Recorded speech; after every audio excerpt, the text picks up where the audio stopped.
Testing 1 2 3. Testing 1 2 3. I'm just gonna wait up for the room to warm up a bit, and then we're gonna get the show underway. Got 4 people in the building. When we get to my lucky number 7, which is my lucky number, we'll start. Yes, blessings, sincere. I see you, my brother. Blessings, manners, and respect. Happy New Year to you as well, brother. Manners. I see you as well, Mr. Relentless. Salute to you.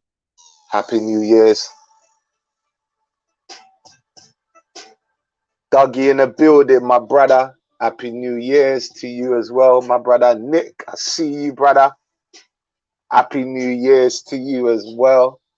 Hope everybody had a good Christmas and all that good stuff. Just waiting for the room to warm up a little bit. I appreciate every single one of you that's in the building. Manners and respect, man. I hope everybody had a good New Year's, though. You know what I mean? With their families. Whatever you was doing, who made some New Year's resolutions. I'm sure a lot of you been back in the gym, you know, killing off old habits. I for sure have. You know what I mean? I've been going ham in the gym. Trust me. I'm on a actually, tell the truth, I'm doing a gut health rest. I call it the gut health rest. A lot of people will call it what they call it, a fast, you know, a little intermittent fasting. Right now I'm doing the 1 meal a day almost since I see it. Yeah, I'm doing as you lot will call it, intermittent fasting. I call it gut health. So I started that on the 1st of January. Just to give my gut a rest, to just reset everything in my body. Was clucking hard yesterday. You know, I was hungry, but you know, this is all just to reset everything in my body, to push out everything out my body and just to reset the body, man. So, you know, I'm doing that for 2 months. So that's going to be very interesting, you know, very interesting. I'm sure I'm going to be clucking again tonight, you know. But as I said, you know, I hope everybody had a good New Year's, man. Today, I'm kind of in a bad mood, man, because my team lost today, man. Took a beating today. I wasn't even going to do the show today. I swear down. I weren't going to do the show today. So those of you that call the game soccer, we call it football in the UK. My team, Tottenham, lost today against Chelsea, man.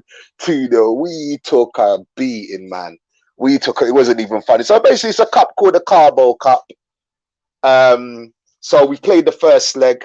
Those who are interested, those who know about, we played the first leg. Lost 2-0 today. So now they've got to come to our ground and play the second leg.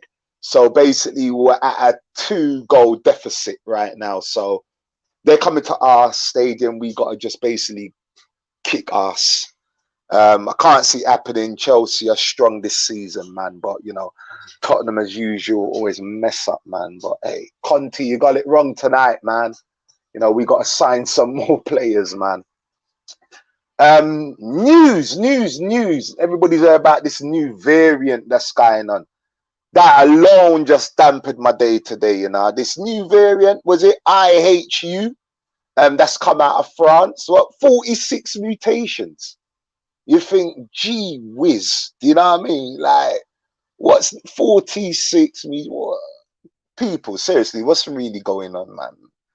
And well, you know what I'm wondering as well, for real? Would this gonna affect the whole travel game again?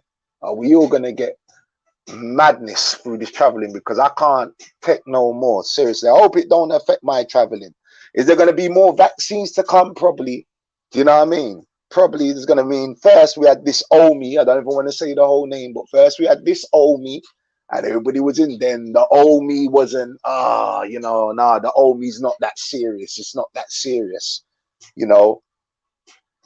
And then now we got this IHU, which God knows where it's come from. You know what I mean? God knows where it come from. But I just hope to God it don't mash up my plans. Seriously, I hope it don't, man. I hope it don't. But, you know, they all got, you know, it's all a pandemic. It's all an agenda, in it. So I hope, you know, for my American family out there, that this thing don't spread which I think it will, and mash up everybody's plans yet again. It's just like 2022, man. What's going on? Yo, even the Bitcoin thing's down. It's like, what's going on there? Like, that's a crazy thing. Like, my Bitcoin just drop, and it just keeps on dropping. So, man, so much things. But yeah, you know, the English government as well, they just lifted this thing where now imagine this now. So to come into England now, you don't, if you're vaccinated, you don't have to take no pre-departure test. But for me to leave England, I have to still pay. How does that? Someone try and make sense. Big up yourself, Sincere, man. Sincere says we have to just accept that they're here to stay. Yeah, you're right, brother. It look like we're gonna have to, because it's not getting any easier, is it? You know what I mean? It's really not. I just hope it don't. I'm meant to be out there March, so I really hope this thing don't mess with my plans, man. Seriously, I'm a bit scared. I ain't even gonna lie. But anyway, as I was saying, so basically, to come into the UK, if you got the jibby jabby, you don't have to take no pre-departure tests. But to leave the UK, you have to take a test. How does that one work out? I mean, my government don't even know what they're doing half the time, I swear. Bless yourself up, K-Mac. Salute to you, and salute to 11 people in the people, if you just enter the room, please just smash the like button. That would be much appreciated. If you're going to donate to the channel, I mean, you know how YouTube play already. That's my Cash App. So I do prefer Cash App. However, you know what I mean, if you're going to do a super chat, do it. But I prefer the Cash App. As you know, YouTube always take a percentage of that. So, which is not good. So yeah, if you want to donate, go ahead. If you're not, no problem. Just smash that like button. That's all I ask for. You know what I mean? So people, I just really hope that this new variant that's come out of France don't mash up everybody's plans. Honestly, I really hope that, man. Anyway, moving on surely but slowly, we're gonna start the show off.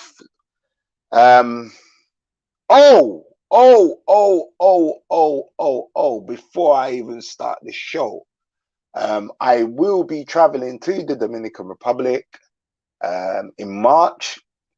I think March the 3rd, March the 4th, I should be there. So it's only 2 months. It's only 2 months I'll be there over there. So, yo, if I'm in town, man, you know what I mean, hit me up. You know what I mean, hit me up. You know, I'm approachable. I'm a good guy. You know, just hit me up, man. So I'm kind of looking forward to it. Hopefully this whole madness doesn't affect anything, you know, for you or me. Anyway, without further ado, let's start the show. Mistakes is my mentor. That wall I kept crashing into. You dig? The game is to be sold, not told, so these people don't tell you shit. And their advice don't be worth a shit neither. It's hard to take advice from a nigga that never know where you going and never been to any place that you've been to. You dig? So a lot of the lessons I've learned was by making terrible mistakes or making wrong decisions, and with all that knowledge from learning from my mistakes is what got me here. Plus, I'm pretty good with common sense. You dig?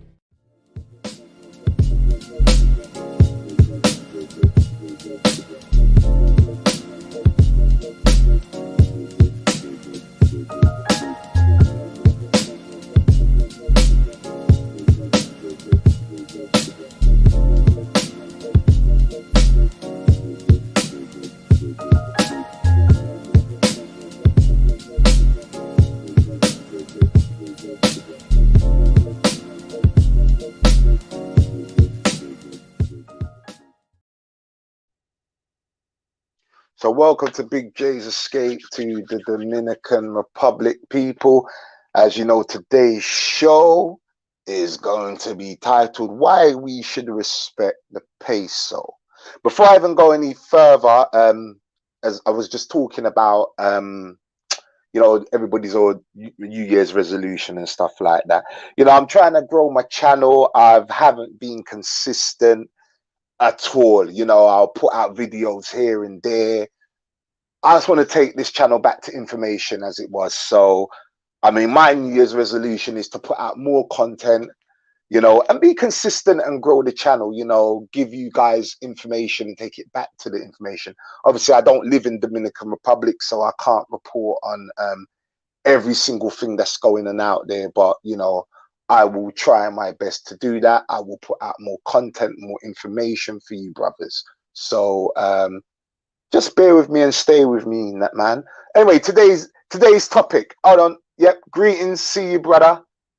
Exit Plan 21. Salute to you, brother. Salute to you, manners and respect. So today's topic is why we should respect the Dominican peso. Now, I sure all of you that have been to Dominican Republic, you know, you've made your plans, you've booked your hotel, you've gone out there, you know, you probably pre-pimped, you know, all that good stuff, and you've changed up your money, whether it's been there or back home in America or Europe. And then boom, you're spending, you're eating out, you know, you're going to nice restaurants, you know, you're doing activities, you know, all that good stuff, you know, leisure, drinking, traveling around the island. And next thing you know, your money's grown legs and just walked out your pocket. You know, I mean, I can remember the first time when I went to Dominican Republic, I changed my pounds into pesos. You know, I was handed like a big bulk of money, like literally. I mean, as I said, this was my first time. You know what I mean? It was literally my first time, and I was like, wow, you know, I've got money to spend. You know what I mean? As you can see on the picture, it weren't much. I took some dollars with me as well because I know, you know, a lot of Caribbean places, you know, they accept dollars. But, you know, I was like, great, you know, wicked. I'm going to go out there, got a stack full of money. This is it, you know, going to have a brilliant hotel. All of a sudden, my money just started growing legs. It just slowly was walking out my pocket, like literally. To tell the truth, on my first trip, I noticed it, but I didn't notice it. You know, I'm going to be honest with you guys. I noticed it and I didn't notice it. On my second trip, it was pretty much the same, you know, eating out, activities, leisure, drinking, traveling. You know, I didn't really, you know, get, I see you in the building, Unks. I see you. I'm going to bring you on in a minute. My big brother, Unks, man, to share the knowledge. So, yeah, I just kept on spending. I was having a good time, busy having a good time, not taking no notice. And I'm sure all of you have been there. My third trip was pretty much the same, you know, getting links, spending money. Fourth, fifth, pretty much the same. To one day, I had to ask myself a question. How are these Dominicans in my money surviving on £250 a month to £300 a month? How is that possible? And you would see them at the clubs drinking, having a good time, and you'd be, you know, and you guys are paying rent as well. Like, what the hell is going on? Where am I? Why am I spending all of this money? I just could not, honestly, for the life of me, I just didn't understand. But boom, my last trip, I must have blew, honestly speaking, people. I mean, don't get me wrong, I did buy land when I was out there, but I blew way too much money. And don't get me wrong, for those who've got the money out there, cool, do your thing. Do you know what I mean? Do your thing. You know, if you got 6-figure salaries out there and you're going to DR and, you know, you're blowing $5,000 free, cool. This show is not for you. Do you know what I mean? I'm not in no 6-figure tax bracket at all, right? I don't even touch 6 figures, right? My salary is 5 figures a year. So I don't touch no 100 grand, anything like that. So for those who are touching that, cool, do your thing. As for people in my tax bracket, man, oh man, oh man, Dominican Republic's a funny place because you can spend a lot, but you can spend little. It's just so funny like that. And it took me a while, and I kept, every time I came back, I would do, I spent so much money, like, and then you sit there thinking, hold on a minute, what did I spend my money on? Now, when I started to do the calculations and stuff, some leisure, and drinking and eating out. And I started realizing, but hold on a minute, the Dominicans don't eat at these places. I started discovering, the little canteens and stuff like that. And obviously, getting the chicas to cook in my place and stuff like that. I think that we need to be very careful and start respecting that Dominican peso. And that's the pinnacle that I got to. I said, I don't respect or have no respect whatsoever for this Dominican peso. I don't. Until I started to respect it, that's when I spent less. I'm going to bring up Unks up onto the show. I mean, you remember Unks from the last live we did. He's very knowledgeable, began to the Dominican Republic for quite a while. So I'm going to welcome him to the show, people. So, yo, Unks, you there? Unks, you there? Nope, you cannot hear me. Yeah, I hear you. I hear you. What's going on, my brother? What's going on, sir? Gentlemen, how's everything? Nah, man, I'm not good, man. I'm not good. My team lost today, bro, so I'm not in a good mood at all, man. We lost 2-0 today. In America, you guys call it soccer. I'm not happy, bro. I'm really not, bro. I weren't even, to be quite honest with you, I weren't even going to do the show tonight. I'm not even going to lie. I weren't going to do the show. Man, you can't let the football depress you like that, bro. Nah, bro, football's a serious thing out here, man. I'm telling you, football is a serious matter out here. I nearly fly kick the TV down, bro. That's how real it gets, fam. I'm not even joking. Like, we were, yeah, it was just it was horrible. It was horrible. Welcome to the show, Big Brother Cook. What's happening, man? I'm chilling, bro. It's good to be here. I had to emergency fly back to New York, bro. I'm in NY. Yeah, I had to handle some business real quick.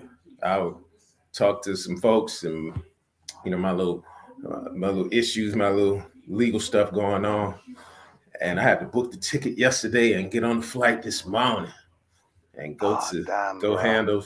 I mean, I'm here, bro. It is what it is. I just stay here this week, and I hope it's nothing too serious, though, big bro. Life is serious, but I'm good. I'll get over everything, bro. We good. We straight out here. You know how the game go. So yeah, I do, bro. I'll figure it out. Yo, I hope you're out there when I get out there. That's if I can get out there with this new bloody France variant going on. That's what's getting on my nerves, man. All that shit getting on my nerves, man. I'm so tired of this shit, man. It's too much. It's just annoying with life. You know what I'm saying? Yeah. And when you coming out? I should be out there.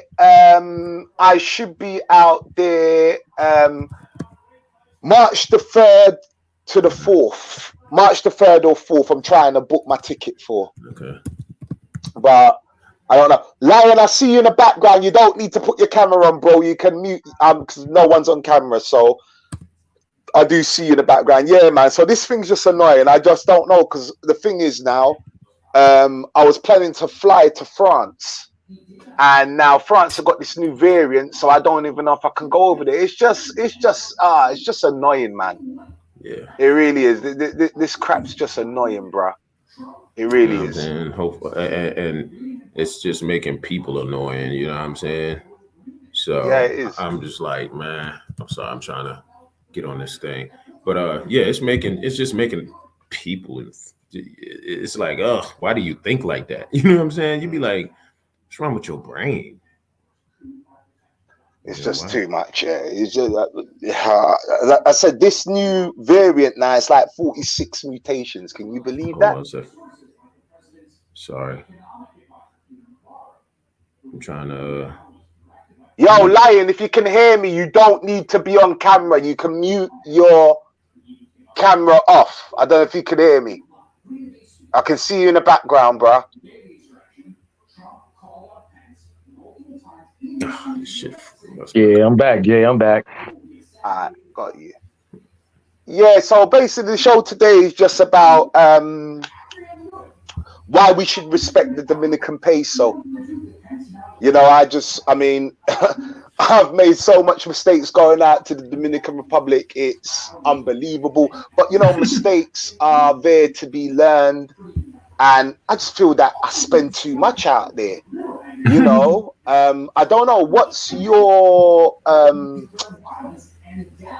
what's your thing been like, basically? What's your experience been like out there in terms of spending money? Did you spend money when you first was going to the would you overspend it, and then you had to get to grips with you know, just how things work out there, the unnecessary spending? I basically, you know what I'm saying, Jay? I basically kept it on a budget. You know what I'm saying? Sorry, whoever's got their background noise, could you mute your end, please? We got the TV coming through. Yeah, I'm trying to get this this laptop act. Something froze on me. I might have to. I'm gonna go off and come back on. All right, then, brother. All right. All right. So basically, when I'm out there, Jay, I budget myself. You know what I mean? If I'm gonna be there 17 days, yeah, I'm usually gonna bring about 1,700, and that's not to spend 1,700. That's to make sure that I'm comfortable.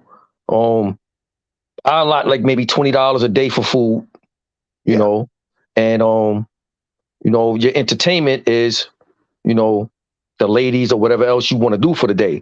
I think the problem with a lot of guys out here is that we get to spending our money out there and not realize that when you drop 500 pesos, you dropping $10. Yeah. You know, we thinking peso and we think that's nothing. You know, 500 pesos nothing. It's $10. When you get to 1,000, you dropping 20. You know, so when those bills is coming and the bill's like 2,000 pesos, 3,000 pesos here, you know what I'm saying? Another 1,500 over there. You're not realizing that you're spending, you're into the hundreds already. Mm-hmm. Yeah. Yeah. I realized that. Yeah. And, you know, so that's where our respect to it comes in. Like, it takes a minute for you to sit back and say, hold up. What happened to all the money I just had? Yes. You know, so, you know, like one time we was in a spot out in Santiago, and, you know, I gave a chick a couple of pesos, but not even realizing, because the color of the money, not even realizing what I'm handing her. You know what I'm saying? So, yeah, so then you even got to be even more careful, like when you're in a dark place and you handing somebody money and stuff like that. So, you know, I got into the tendency of basically asking for keeping the 500 pesos on me, the $500 pesos on me, or the $10 pesos on me. You know what I'm saying? The tens or something like that, because it makes it easier when you know that's what that is. Yes. So you know what I realized as well. When I was out there, right, I used to put, you know, 3,000 pesos in my pocket, you know, and venture out, and then I would just end up spending it, and it'd be like, but then when I really clocked up, like, hold on a minute, when I'm back home in England, I don't spend that money a day. So even though I'm on a holiday, yes, I'm enjoying myself. I mean, those will say, look, you're on a holiday, enjoy yourself. Yeah, that's cool. But usually I go for long length staycations. So I don't spend, and it used to always confuse me. Why am I spending? Because I don't do it when I'm home. I'll go to work, I come home, all right, I might go for a drink or two. But all of this 3,000 pesos a day, 2,000 pesos a day, I shouldn't be spending that. Because you're not realizing that you're spending it. That's why. You know, you're not being strict attention to the money. The only time you become strict attention to the money is where you're at right now. See, where you're at now, you're actually paying attention to what you spend. You're paying attention to where you eat at. So if you're eating somewhere and let's say you go for breakfast and breakfast costs you $20, you start scratching your head. Yeah. Like, yeah. What the hell I just did? Yeah. So now you start looking for the breakfast spot that's $5. Mm-hmm. You know, and that's the breakfast spot. And then you know when you go out to get these big meals, when you go somewhere to get the shrimp and pasta or the fish and stuff like that, those meals are large. You can take half of that meal home with you if you want to. Facts. So now you're saving money on that. So that's what I started doing. You know, I have my breakfast. I go out. If I go out and get me a big meal, I get me a big meal. I take half of it back to the spot.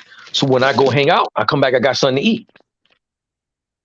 Because when you out there and you getting the roasted chicken, or with us, we was using the drivers. The drivers go get us something to eat and stuff like that. You're not even realizing that you're spending this money.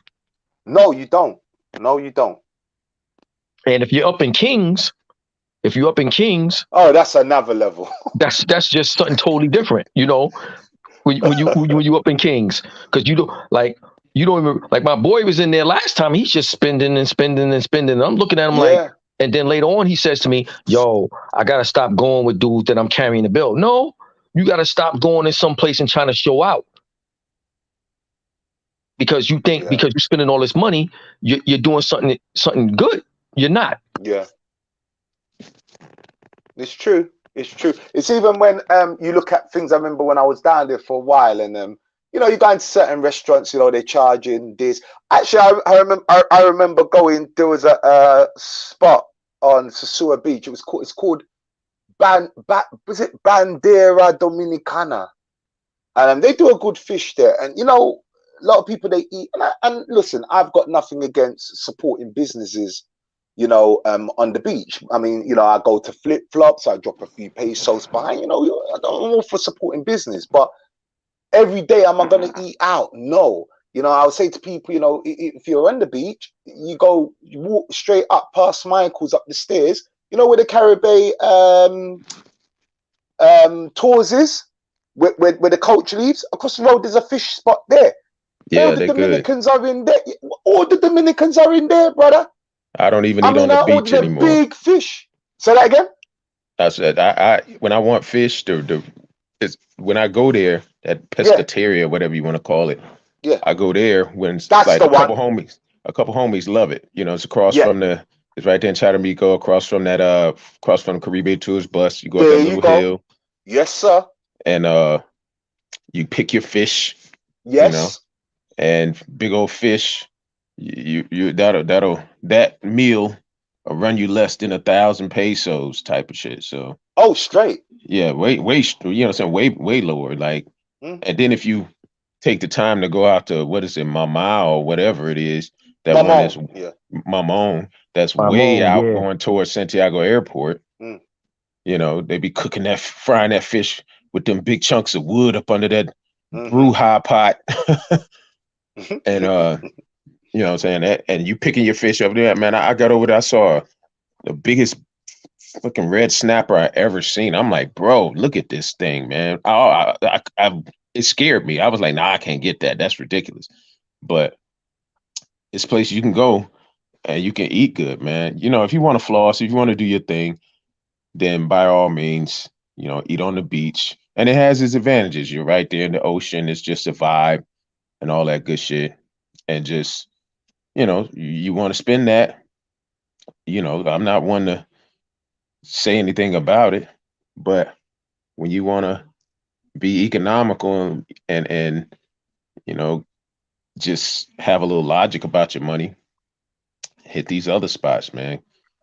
Where do you think, I mean, apart from the ledger, as we all know, a lot of money can go on ledger for certain guys out there, which is fair enough. I'm not here to tell anybody to do with their money, but where do you think most of the money? Do you think most of the money can go on like drinking alcohol and eating out? Because what I found is, and yet again, I used to always look at Dominicans like, how are they surviving? And one thing I realized, you would see Dominicans outside the Kamado, a big jumbo, and they'll have their plastic cups, they're playing dominoes, and they would share that bottle. I would also see the Dominicans that be working at the end of the month when they get paid, or whenever they get paid, they'll all go out, they'll have one bottle on the table, everybody chips in, and they'll have a good time. I would see that. You know, but I was in that mind frame that, oh, Dominicans, you know, they're partying every day, they're drinking every day, which wasn't the case. Do you think that majority of our money does go on alcohol and eating out? Because that's what I found, you know, especially when I was running with the expat community, when I was over there, I found that everybody was just going out every day and eating out. And this shit was accumulating. Can I say this, Jay? That's Go ahead, bro. They want to drive the commerce with the way they're spending the money. But my thing with a lot of brothers is that, like for me, when I'm coming there, I'm not trying to spend a bunch of money and come home and look at a bill that I could have paid with the money I just jerked off. So, you know, and we got to learn how to look at the bill. You got to learn how to look at the bill you're receiving. And you touched on that with me the other day. You got to look at the bill that you're receiving, because what they're paying and what we're paying is not the same. True. Right. It's not the same thing. You know, salute to you, Val. I see you in the building. Salute, Backpack Val. Salute. And you know, you touched on that. You know what I'm saying? You know, you gotta check your bill. You gotta be sure about the people you're dealing with, where you trust them to look at a bill. You not to look at the bill, because they're looking at us. You are a ATM. I don't care what you think you are. You are a ATM. You're a bank. That's what you are.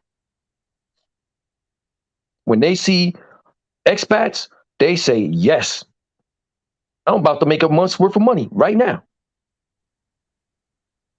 Yeah. My bad. I'm sending this. Yo, that's the truth right there. That's the truth right there. But yeah. I'm just saying, you got to be conscious of your money, and you gotta stay on top of it the whole time you're there. So you got to budget what you walk out your room with. So I agree. You're right about that. You gotta get to the point where you respect the peso, to the point where you organize your money wherever you're stashing it. You put your 2000s underneath your 1000s, underneath your 500s, underneath your 200s, underneath your 100s, underneath your 50s. And then you have your coins in another pile. And that way, when you want to go out, you grab one of each, or one however, and you keep the stack. If you're vacationing, you keep the stack locked up in your safe. You know what I'm saying? You move so that way you know how your money is decreasing, or whatever the case may be, and you just have a better count of it. That's just in life. You know what I'm saying? If you know you're out there, yeah, you want to spend and you want to have a good time, but you want to respect even a 50 peso bill, because them jokers come in, like those jokers come in handy. You know what I'm saying? For the moto dude, for the kids getting on your nerves, for that little old chick that be tapping you all the time, and you be like, why are you touching me? And then you know what I'm saying, holding a hand out, and you be like, shit, here, hold this 50. You know what I'm saying? Just for aguacate. You know what I'm saying? For some bananas, for whatever. So every bill has a purpose. That's how you respect, you know what I'm saying? And when you respect that, you'll get a lot more out of those bills when you're interacting with people. You know what I'm saying? You ain't got to go get change. You're not coming off as somebody who's just overdoing it or whatever. You're respecting every level of usage of those bills. You know what I'm saying?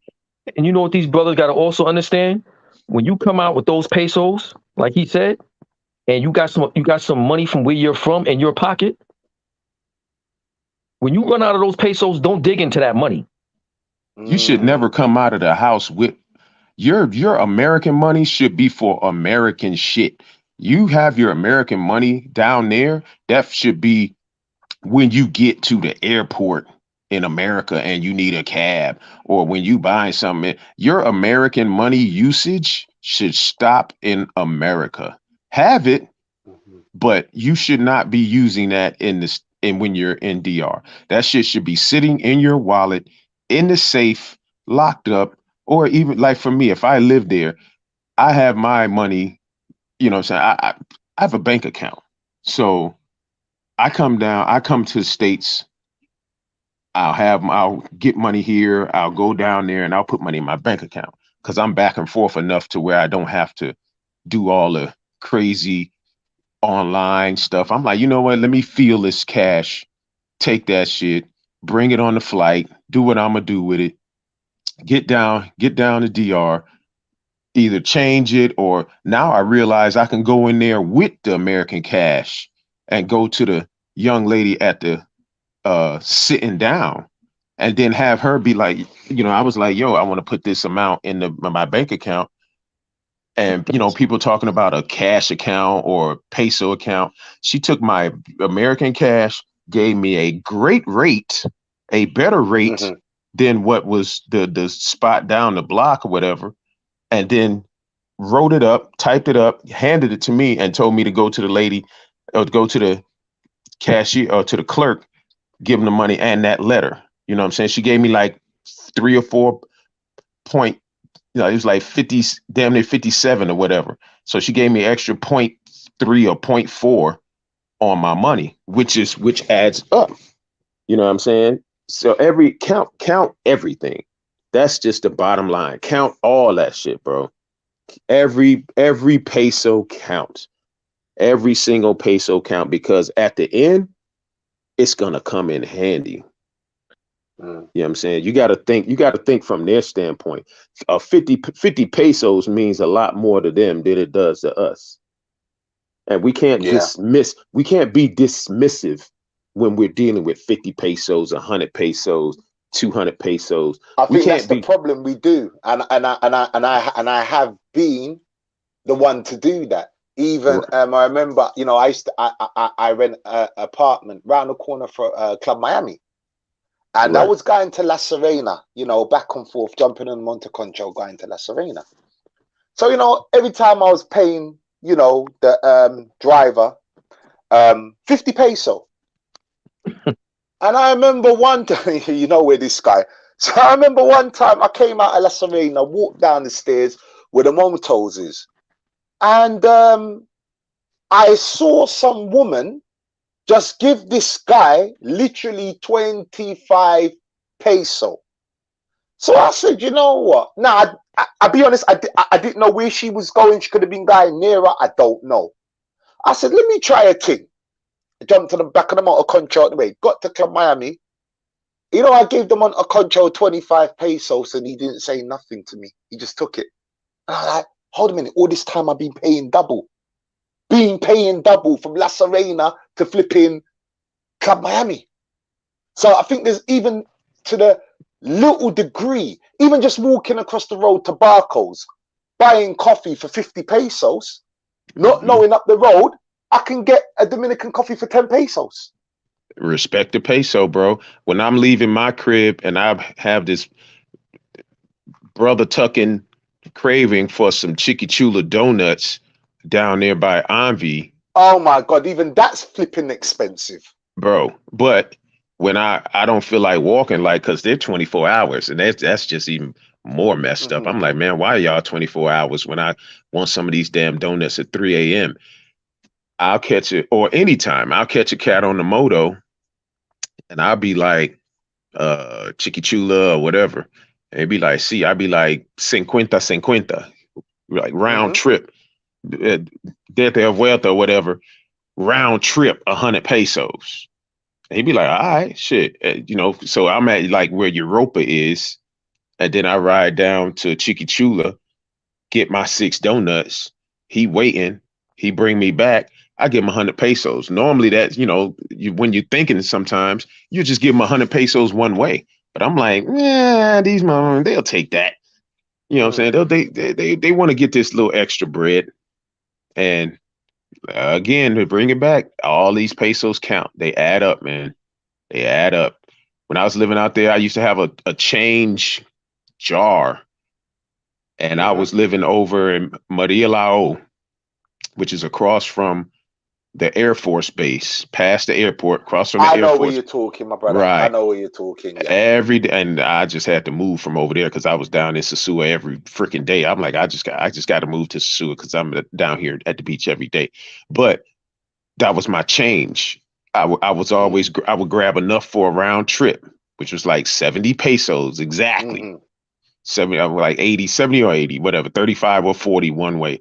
But exactly, that's how much I'd grab. Wow. And then I'd have that exact amount for when I get in the cab and get in the Publico, because that just makes everybody else's life easier. Why am I going to be a arrogant gringo, arrogant American, whatever, getting in a freaking Publico with a 500 peso bill? I think, you know what I think it is, and this was my problem, and you're absolutely right. I think what it was, I remember I used to wake up in my apartment in Paula Plata, and you know, sometimes I would have some things to do in Sosua, you know, just go maybe meet friends and stuff like that. But I used to wake up like, because you know how it is over there. You know, you wake up, you be lounging around, you know, in an hour or two you get in the shower. You're still pissing about, you know what I mean, on your phone, doing, you know, like you're just lazy, right? And then you decide, you know what? I think 3 o'clock I'm gonna leave, but you just know, you know what? I'm just gonna jump in a cab, and you end up spending unnecessary money when your ass really should leave before 12 o'clock, get on a guagua, get to where you need to get to, and come back. That way you would spend a fraction, like I think it's like 60, 70 pesos in a guagua to Sosua from Paula Plata, something like that, you know. But I think my thing was more convenience, but I realized that convenience was costing me. Even eating out, I like to eat out, I love my food, but one thing I realized is that, hold on a minute, the food that I'm buying, I can get a woman that I know to cook that same crap for a fraction of the price and have food left over. And it tastes better. Once I learned, you know, I'm living out there messing around with the little chicks or whatever, and you know, somebody gonna cook. Shit, you over here all the time. You always want to be over here. Make yourself useful. So they be like, shit, all right, you know, living in La Union and La Liberacion, which was right down the street, well, a mile down the street, but I walk that, you know, trying to be healthy, go mess around in their neighborhood, and come back. She done bought a whole chicken, 170 pesos. You know what I'm saying? Whole chicken, minus the head. But it's a whole chicken, not even in no cellophane. That shit is in a bag. You know what I'm saying? It's in a brown bag and uncut. So she pull it out, and I got a big knife at the crib, and she get to hacking, bow, bow, bow, cutting these big chunks of chicken up. I'm like, okay, rice and beans. I'm like, nah, you got to give me rice and beans. I'm not here for the BS. You know what I'm saying? There you go, nice picture. You know, I'm not here for the BS. I'm here for you. I'm here for your rice and beans. You know, do them together, and throw me some veggies on the side. You know what I'm saying, that I'm a vegetarian, but when the homies come to town, I'll eat a fish. They come to town maybe once every other month. I'll go to my mom or whatever, my mom. And that time when I was living down there, I was eating a little chicken because she was just cooking the soul out that chicken. I was like, girl, I got to try it. But cooking it, and it just tastes, once you taste your food coming out fresh out that big old pot, it's like, man, they cheating me at Ricky's. Better than any restaurant. Bro. You know, better than any restaurant. Yeah. They cheating. You be like, they cheating me at King's. They cheating me at Ricky's. They cheating me here because you couldn't. And there was a time when I was like, and then I recorded her ass and learned how to cook it myself, make the rice. I said, man, it's over with, bro. I make rice, steam, you know, some veggies and stuff. And I'll be hanging out. Do you think, Cook, that, because obviously you've been going for quite a while, you know, way longer than what I have. And do you, I mean, you correct me if I'm wrong, I don't know, but I felt the money that I spent, the majority of it went on eating out and liquor and drinking out. and liquor, minus the obvious, but at the same time, that's the way it is everywhere. You know what I'm saying? Whether you're in your hometown or we over here on this side of the pond, you go out to eat, the liquor and the food are two of the same bills. You know what I'm saying? Or the liquor bill be more if you hanging out a little longer. And it's the same way. That's why you see these spots. You know, you go over to wherever, and they make sure that bar part is hidden. The bar be smaller than the kitchen, but the bar be the money maker. You know what I'm saying? That's money. You know, there's never a recession for liquor. You broke, you're unemployed, you want to get drunk. You partying, you want to get drunk. Celebrating, you got a baby coming, you want to get drunk. You know what I'm saying? Just got rid of the chick, you want to get drunk. So that liquor bill is real. You know what I'm saying? So I hear you. Gotta get it. You're gonna spend money. I want to welcome Cortez. Cortez, you there, brother? Yeah, welcome, man. Yeah, man. You and your yo, this is a man that's very knowledgeable about Dominican Republic. Brother, as you know, the topic is why we should respect the Dominican peso. Okay. Look. Yo, Jay, I'm taking Cortez to cook for me, man. I don't know what you're talking about, man.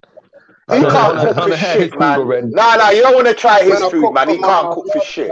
What do you mean? What? That chicken Alfredo? Take that blood clot and fling it at the bin about chicken Alfredo, you bumble. Anyway. I cook for blood clot. But I call your brethren. Your fish with a brethren for can cook for blood clot. So, how can we save money, Cortez, man? I mean, because, I'll be honest, I've been a victim of it. I've not respected the Dominican peso. And I've spent... Welcome, Val, to the show. Welcome. It's hard to respect it when it's like monopoly money, when you have, most of us don't walk around with $10,000 of our money. Mm-hmm. So you can walk around with 10,000 and there's nothing. So it's hard to respect. It's very hard to respect it, and you need self-control, and discipline to really respect it. Mm-hmm. So it's hard to respect it when you see so many disrespecting it. Yes, you're absolutely right. That's a good one. That's very true. It's hard. You be like, yo, but you see the vacation element, and you be like, man, if you 5 or 6 cats, put your brains together for a vacation and do it a certain way, y'all could you could get so much bang for your buck, but very few cats are thinking like that. They down there for self. They down there for the obvious, and then. But you know what? There are chicks that think that so dudes come down there and they rent villas and they do this and they do that and they spend big money but they only there for 4 days. But these are the same dudes that do that. The women that they give the money to actually got more money than them. Think about that. They working at Walmart, wherever they're working at, and they save up for a year to do that for 4 days. Right.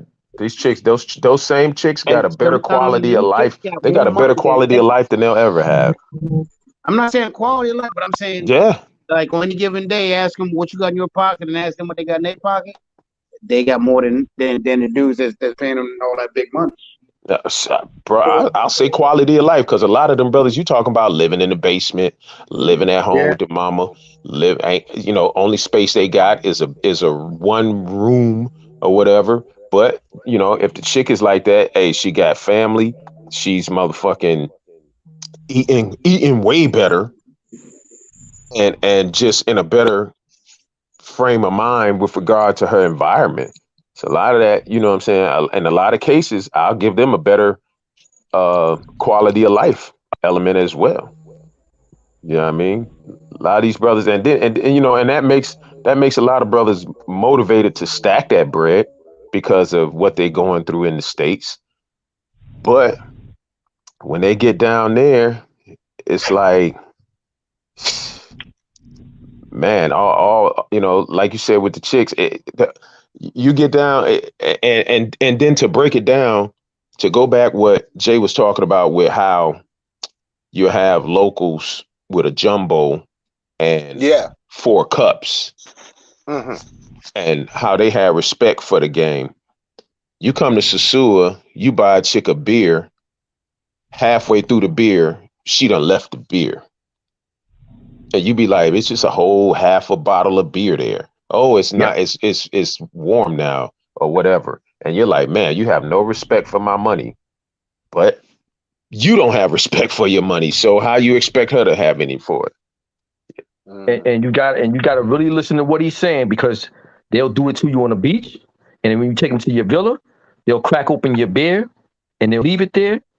And a lot of this stuff be little games they play to see if you left anything in the room. Like they'll be like, oh, I'm thirsty, you know. So you leave out the room to go get her something to drink, and she'll be in your pants pocket. Oh, it's you know. I think everything's in. You know what I think? I think, you know, the lessons that I've learned is where to spend your money. You know, I mean, I've learned that there's a fishmongers up the road. Well, there's one off the Malacone in Porta Plata where, you know, Cortez showed me that one where I go every morning and I used to go and buy my fish, and it was just so cheap. Or there was a fishmongers near the gym. I brought £9 of fish and I believe £2 of big jumbo prawns, and I paid something like 1,200, 1,300 pesos. Yeah. And I couldn't even finish the fish. Whoa. Yeah. I'm telling you. Yo, Cortez. Yeah, catch them coming off the fucking boats. Cortez. I took him there to the place. Thank you. £9 of Dorado fish and £2 of jumbo pork. I paid like 1,200 to 1,300 pesos. I couldn't even finish that fish. Ooh, I would have been disgusted too. Yeah. Like, hell no. Nah. No way. Yeah. But yo, you gotta move with a budget out there, man. You stay within your budget. You don't worry about what the next man is spending. You'll do fine. Yeah, you'll be fine. You can't worry about what the next guy's doing. So where you gonna spend most of your money is eating out. Eating out is where you'll spend most of your money. If you're in the house, you ain't gonna spend. Well, no, okay, that's not it. You'll spend most of your money in mangoes, and then eating out is number 2. So depending on your appetite and your your game, that's gonna say how much you're gonna spend. But you know what?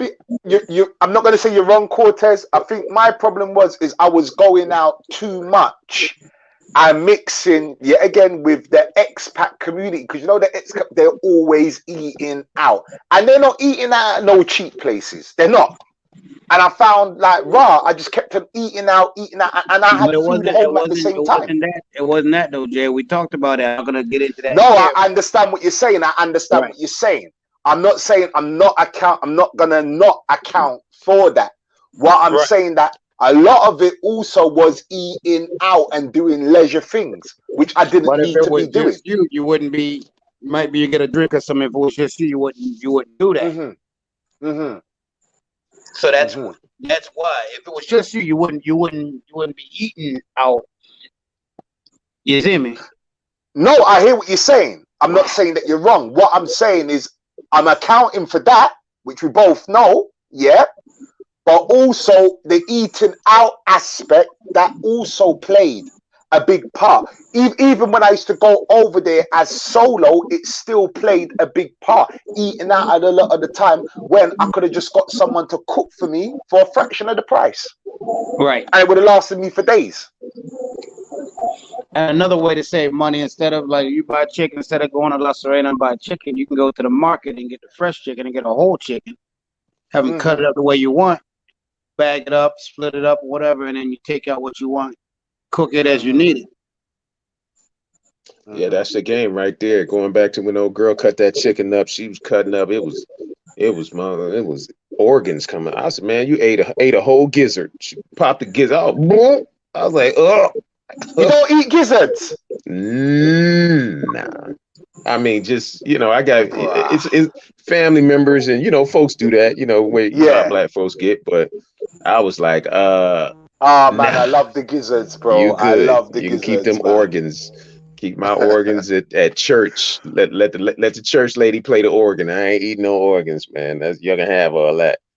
But on the flip side, gentlemen, on the flip side, I mean, welcome my nephew, Backpack Val to the building. Me and Val was out in Santo Domingo, and we went to a club called Paris. It's all the upper echelon Dominicans go there. Those who have been there know what I'm talking about. And it was a nice place, very nice place. I remember I ordered a bottle of that top shelf La Tienda. I don't know if I'm pronouncing it right, the top shelf.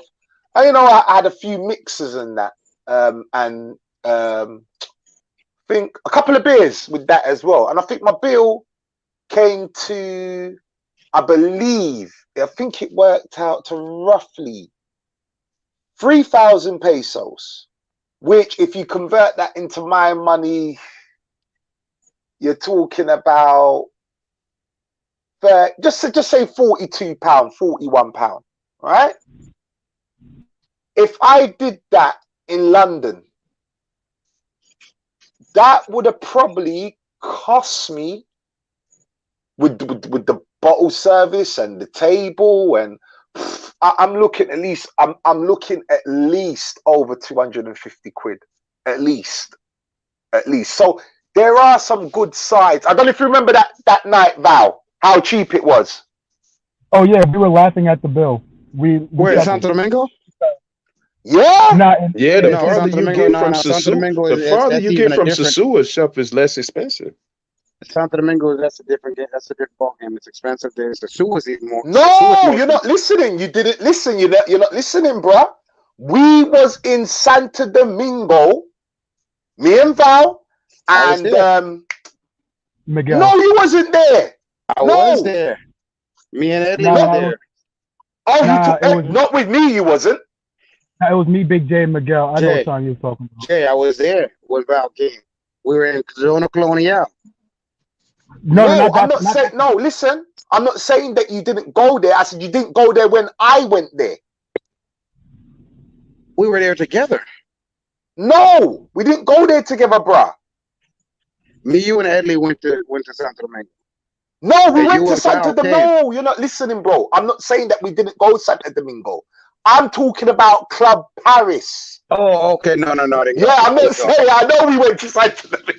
This guy, you're a madman. I'm not saying we didn't go. I know we went to Santo Domingo. How can I know? What I'm saying, there was a club called Paris. It's a new club. No, I didn't go. Upper echelon. When I'm talking about upper echelon, you got ball players going there.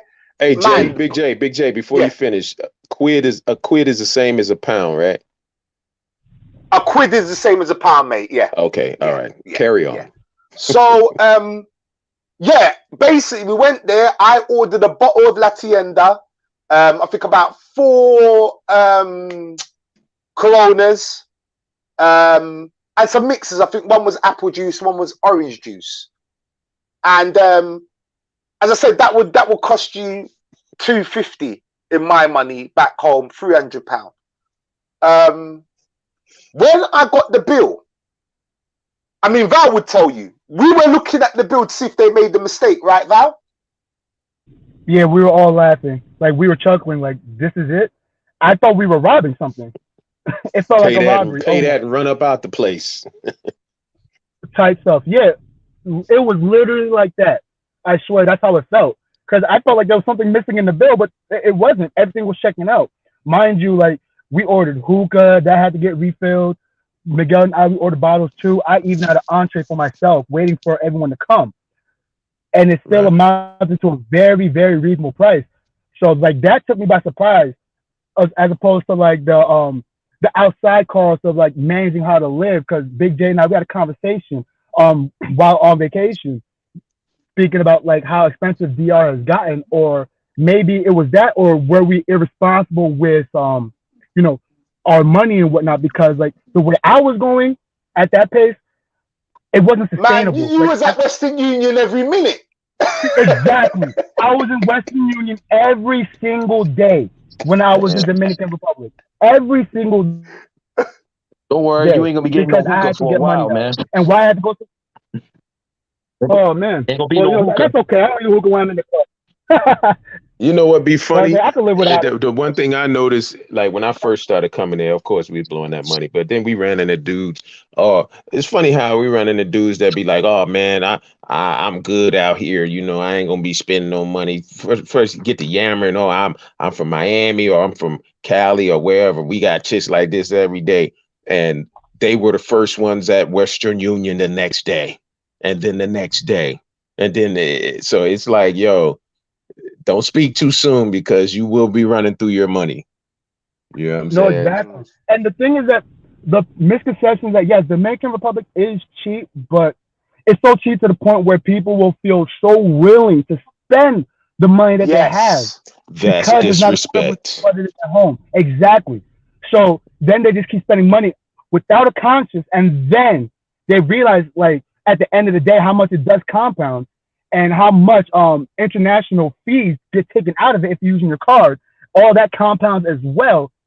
Right. So at the end of the day, like, things aren't as cheap as, like, you know, we make it out to be. For our level of maintenance, it's a different ball game. Like, we could, like, in order for us to live like the locals, if it's even possible, if we could even place ourselves in that position, yes, Dominican Republic, I would say, is cheap. But to live with the same lifestyle, maybe you want to even take it up a notch because the money that you have can afford it. It's hard to argue that Dominican Republic or any country outside of where we live in is relatively cheaper. You know what I'm saying? Especially because we're going out on vacation. It's not like, for the most part, you know what I'm saying? It's for the least part. Sorry, it's not for the least part where, you know, somebody's going there and trying to settle down for good. For the most part, we're going on vacation. You know what I'm saying? So, like, there's a lot of factors that we have to take place before certain YouTubers and bloggers brag about how much it is cheaper on the other side of the world than it is back at home. Sometimes it does come across as disingenuous. I'll leave it to y'all, my fault. I just say that. One big problem is, we'll just break it down to the simple 100 peso. A lot of cats equate 100 pesos with $1. No, that's my problem. That's my problem. Right, it's $2. Talking to me. Right, you know what I'm saying? So a lot of cats will see 1,000 pesos. They think that they're thinking $10 instead of $18 or $19. You know what I mean? And then you got cats who are too lazy, or just flat out can't do the math, or they're just scared to go change their money at one of the spots. And don't change it at the airport. Good God, don't. You know what I'm saying? Don't be that lazy. You got to put your boots on the ground. 35 to 1 at the airport. You know what I'm saying? Like it's 2000 and like it's 1999 or some shit in this motherfucker. You be like, damn, where Prince at? Or that now go happen. That will never happen. You will never live to see that. But you know, so you be like, bro. I mean, you know, one more thing and one thing these cats need to learn is the fact that when you're up in these spots, like I seen a dude, I'm up in Copacabana, 3:50 in the morning type shit. He come in there, he buying drinks, he doing this, doing that. And when the bill came, he had American dollars up off the rip. You're getting, you pay more. You pay more. Right, you're getting 50 and nice enough to give you 50 pesos per dollar when it's like 56, 57. So he pulling out American money and doing whatever math, and then she trying to tell him, she be like, nah, you did tonight. This is an inconvenience for us. So your bill is going to be multiplied by 50 pesos. Even the supermarkets, when you go into certain supermarkets, they're expensive. And and you're right about that. Sometimes we calculate, some people don't know how to calculate the peso between the dollar or the pound. But once you really calculate, you say, well, hold on a minute. I mean, here's the figures here. This is the last time I checked. You know, look at that shit. 100 Dominican pesos is $1.74, and GB is $1.29. Sorry, £1.29. I beg your pardon. You know what I mean? So when you, I'm a sucker for peanut butter, and I was seeing like peanut butter for 250 pesos and that, and just paying it. And I'm thinking, hold on a minute, that's not the price of peanut butter in the UK. Do you know what I mean? So why am I paying? Oh damn! You know, I saw peanut butter for like 270 pesos, and I was like, but at the time, I didn't respect the peso. The numbers just look cheap, but then again, I know what you mean. 270 pesos does not look like a lot, but when you price on peanut butter, you gotta think about it here. You know, bro. Man, listen, I go play space, and I'm gonna put them on blast for this, cause I'm gonna put them on blast. But I go to play. I'm an old motherfucker now, so I go to play space and shit with the OGs on Mondays. Yeah, you in the chat. Go. You here. No, you don't make it down there. I think you made it down there a couple times. But I go down to this motherfucker on Mondays, sometimes Thursdays, and then I don't drink alcohol no more. But I'll get a water, whatever. Then I noticed I would get I'd be like, yeah, give me cranberry juice with some cranberry con hielo, whatever. I get that. And then at the end of the night, I get a girl to like a little 500 pesos and just close it out. Just give them 500 pesos just to wrap it up. I'm thinking I'm giving her a tip of like 200-300 pesos because she been working all night. Since the fellas come in there and we playing cards and we playing spades or pool and ping pong. So the girls are working. So I just buy myself like one little cranberry and then I give a 500 peso. I'm thinking I'm giving 300 in a tip. At least, man, that damn cranberry juice, 300 pesos. Yeah. Wow. Bro, I'm looking at this. I said, yo, this shit 300 pesos. And you're on blast. Motherfucker, bring them prices down on the juice. Because everybody else is charging 100 pesos for a juice up in the club. But you motherfuckers is charging 300. You hear me? Bring it down. So I'm like, yo, but you got to be careful. You're just minding your business, just doing how you want to do it. When on some low, you're like, wait a minute, motherfucker, that's a whole meal. You charging me a meal for a motherfucking glass of juice. Go on, homie. You know what I'm saying? So you gotta pay attention to what's going on. You gotta pay attention to everything. You know what I mean? Something similar happened to me. Like I said, at that Bandera place. I remember paying about 650 pesos for some fish and some rice. And then when I went there again, the woman tried to charge me 1,500 pesos. See? And I saw brothers actually paying that. And I was like, hold on a minute. If you go Cheramicos, you can get it for cheaper. A lot cheaper. So there is a premium to pay. If you don't understand the money, you will be got. And it's a lot of them make their living on that. So-and-so and so-and-so who shall remain nameless was out there, had dudes thinking they getting red snapper. Dudes ain't even looking at their fish. She going, this bringing back trout, tilapia. Oh, it's like, what are you know what I'm saying? It's like, damn, you don't know your fish, homie? You better wake up. You know? That now go happen. That will never happen. You will never live to see that. You know what I'm saying? So it's like, you gotta, they're taking advantage of our disrespect for the peso. We're so dismissive. We're so dismissive when it comes to like paying for a little bit of stuff. Oh, it's just this amount, and then combine that with the fact that they think 100 pesos is $1. Oh, it's just $10. Motherfucker, nah, you respect the we get peso, roped bro. into thinking that. Yeah, we do You get know, roped into thinking that. and Yeah. then the whole thing. See, and what you got to understand is, yeah, you got the money. Yeah, it don't mean much to you, but you get less respect.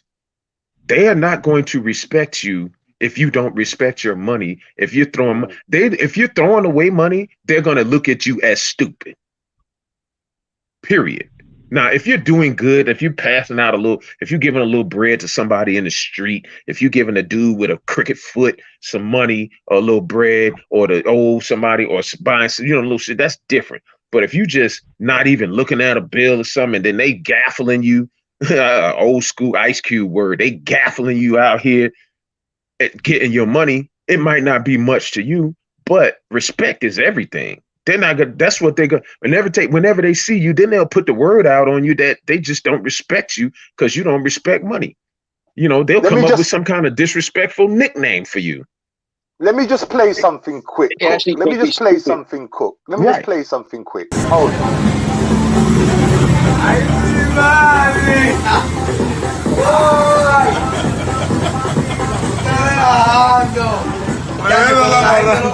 Por eso que yo te digo así de noche. Tú estás ahí, ¿qué tú haces ahí? Vete para casa. ¿Tú entiendes? Por eso que yo te digo eso. Porque a veces yo te veo ahí y no me vuelta a ver si me preocupo. Porque es que la gente está demasiado mangrina. Now, do you know how much times a brother's come to me and said to me, I ain't eating there. The food hygiene, I'm not eating there. Brothers are spooked at eating at places like that. They're really spooked. Some brothers won't even eat at places like that. And I keep on telling brothers, that's the best food you're ever going to taste. Forget the restaurant. Try some, but they're scared to eat at places like that. They totally refuse. Bro, I have a confession to make. That's what started me as a vegetarian. In 2009, my first trip, I was scared to eat Dominican meat because I had the mentality like, oh, they doing this, they doing that. My first trip, I didn't eat any meat, not realizing that shit is better for you. And then I kind of got home, and plus I always wanted to try it or try to get into it. But I got out there and literally was, like you said, I was spooked, bro. I'm staying at Blackbeard, and I was scared to eat the burgers. I was scared to eat the chicken. I was scared. I was like, these third world motherfuckers. But when not understanding that is good for you. Like, people kill me when they come down here, go down there, whatever.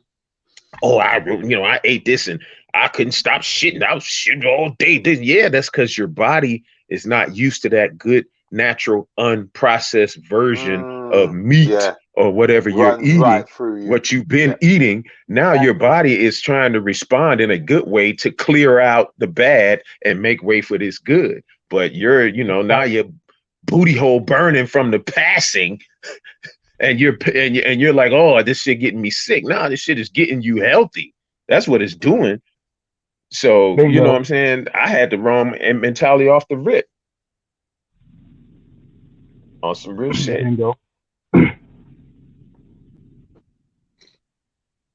I agree. I totally agree. It's way more healthier. I ain't even gonna lie, way more healthier for you. You kick a tree in a hole. Nah, go ahead. Go ahead, Val. No, I was just saying, I was just adding on way less preservatives added on to the meat. If there is any, you know what I mean? Like the meat is so fresh, it's like they kill the animal in the back of the restaurant or the back of the shack, wherever. Like, that's how fresh it tastes. They haven't been dead long, I tell you that much. Because the crazy shit is, like, fish, for example. You're not supposed to smell fish. You're not supposed to smell it when we're walking by the fish market in the States or the fish market in New York, and it smell. You're coming up. Oh, man. You're coming up on the fish market because you smell it before you get there. A block away. Right. You're not supposed to smell fish. You notice that? You notice you never smell what we consider raw fish. You never smell that in DR. You never smell that shit. Not even Boca Chica. Not even a Boca Chica where, you know, like, no. Where it's You're super right. commercial. You never, wherever you go, raw fish, it be hot outside. Motherfucker be walking down the street with fish on a stick. Yeah. And you don't smell shit. That's a fact. I never even paid attention to that. That's you know what I'm saying? You're not supposed to smell fish. Fish, when you smell it, it's too far gone. You're not supposed to eat it. You know what I'm saying? Fish is supposed to be caught that day, eaten that day. I don't eat salmon. I don't eat salmon out of a store. The salmon, a dude was working there. He's like, let me tell you this much. The salmon by the time it get to the store could be months old because they freeze it because it has to come from like Alaska and shit. You know what I'm saying? Where salmon is prominent. Depends on who's distributing. So a lot of this stuff, now that you know, you don't want to eat it in the States. That's why I will eat fish when I'm in DR, when the homies come down and they be like, bro, let's go. We going at 5 o'clock. I'm hungry as shit. I'm waiting on you. We waiting on you. I'm be like, all right, shit. Let me, you know what I'm saying? Let me get up and do my thing. We get up, we go over there. She opened that thing, bang, snapper. I don't eat tilapia because that's some science fiction fish, but the tilapia, the snapper, and the other one, I forgot what it's called. I'm crazy, but you know, I take the fork out of her hand. You know what I'm saying? I stab mine. I yak up. Let me get this one here. Put that one on the scale. You know what I mean? So I'll eat it. I'll eat a little. I don't eat no beef. You know what I'm saying? Try a lot of chicken, but the fish, a nice snapper. Oh yeah, I'm with that. You know what I mean? Not too often, but when the homies come and it's a treat, you know, because I can enjoy it like when they come. So, but yeah, man, you ain't supposed to smell no fish like that, bro. For real, they know how to do it. They know how to look at it. When you looking at fish, if the eyes are black, you're not supposed to eat that motherfucker. Even before it gets to a smell. If the eyes are black, you're not supposed to eat it. You know what I mean? So it's layers to that before you even get to smell it. Blessings, yo, so Kayla. Keep on going, bro. You know, so yo, man, and it goes back to the quality of life. It's just in certain areas, it's just a better quality of life like that, man. You know what I mean? Even the turkey, man, even the turkey tastes good out there. Even the turkey, it's just so fresh. Even when they make sushi, I mean, they got a sushi spot in Santo Domingo, man, and I tell you what, man, yeah, it's just fresh, you know. I just think overall, in all honesty, is that one thing I've realized is you just got to know where and when to spend your money. And like I said, I'm not talking to the guys, you know, you come over there for 3 days or a week. Cool, enjoy yourself. If you're on 6-figure salaries, enjoy yourself. By all means, if you got the money, hey, it's your money, spend it. You know, I'm talking to the brothers that are on budgets, you know, and there are brothers that are on budgets and they don't, or you just got brothers that simply just don't want to spend that money but feel they have to spend it. You know, I learned the hard way. I mean, I'm going to be actually doing an experiment. I don't know if I'm going to be doing it. I don't think I'm going to be doing it on my 2-month trip. I think I'm going to be doing it. I've got something big coming up towards the end of the year. And I'm actually going to do an experiment to live like a Dominican on 17,000 pesos for the whole month. Man, you keep threatening. You keep threatening to do this, man. You keep threatening yourself. I tell you why. I was going to do it, but you know what? I'm actually going to documentate it. That's what needs to be happening. You're going to have to document. You're going to have to document the withdrawals. You're going to have to document the fits, the hissy fits you're going to throw, the withdrawal symptoms you're going to get. What, on the 17,000 pesos for the month? Yeah. The but panic, I definitely won't be living on that every day. What? I will not be living on that every day. I can tell you that now because I've had a lot of brothers. Oh, you're going to be living off mango and salami every day on that. And I'm thinking, oh, hell no. Like I said, it's where to shop. And I can tell you now, I'm going to be going out. I'm going to be, I'm not a big drinker. I'm going to be going out. I'm also going to be taking trips to the capital on that budget. I'm also gonna be taking bets. I'm also gonna be ain't gonna be much, people. Ain't gonna be much. But all the money is gonna go to charity. It will do. It won't be going into my pocket. But Big J be doing. I don't think so. You doing this for 30 days? You said 30 days? No. So what? So basically, don't panic now. No. So basically, what I was gonna do, right? What I was gonna do is my last trip. I said, you know what? I'm gonna be doing experiment. How can I live off 17,000 pesos a month? Can I do it? But then I kicked back and I said, you know what? I should document, because my thing's always been this. There's brothers out there that have got money. There are brothers out there that are on 6-figure salaries. I'm not one of them brothers. I'm on 5-figure salaries. Also, you have brothers that are working in supermarkets, delivering pizzas, doing their thing. They haven't got the budget in the world, but they feel that when they go on a holiday, they need to blow a bag. And that's not necessarily. You can get a piece of paradise and enjoy yourself on a budget. I just feel it hasn't been shown properly. It hasn't been shown. So I want to be the one saying, okay, so for instance now, my new apartment, my rent's going to be, works out in my money at £130 a month. And it's actually a nice apartment. So I want to show that you can enjoy your stay in Dominican Republic and okay, don't get me wrong. You're not going to be going to Cabaret, and blowing 3,000 pesos in a meal. No, you're not going to be. That's not what I'm showing. What I want to show is that you can still enjoy. So like the Dominicans, they will cook at home. They will have their cooler. They will go to the beach with the cooler and their packed lunch. Hey, I used to go to my mum's church trips, right? And on the coach, everybody from my mum's church, there'll be food getting passed round from the back of the bus to the front of the bus. There'll be so much food. And when we got to the seaside in England, everybody would take their coolers to the beach. Well, the shitty beach, as it was bloody polluted. We used to take the food to the beach, and we'll be so full that we'll probably, the kids, when it was my age, used to end up maybe buying chocolate, some candy floss, or but we'd be too full. And that's what the Dominicans do. You would see them on the beach with their cooler. They'll rent out the chair. They'll eat their packed lunch, and they'll drink their liquor in the cooler with their ice. What's stopping us from doing that? There's nothing stopping us from doing that.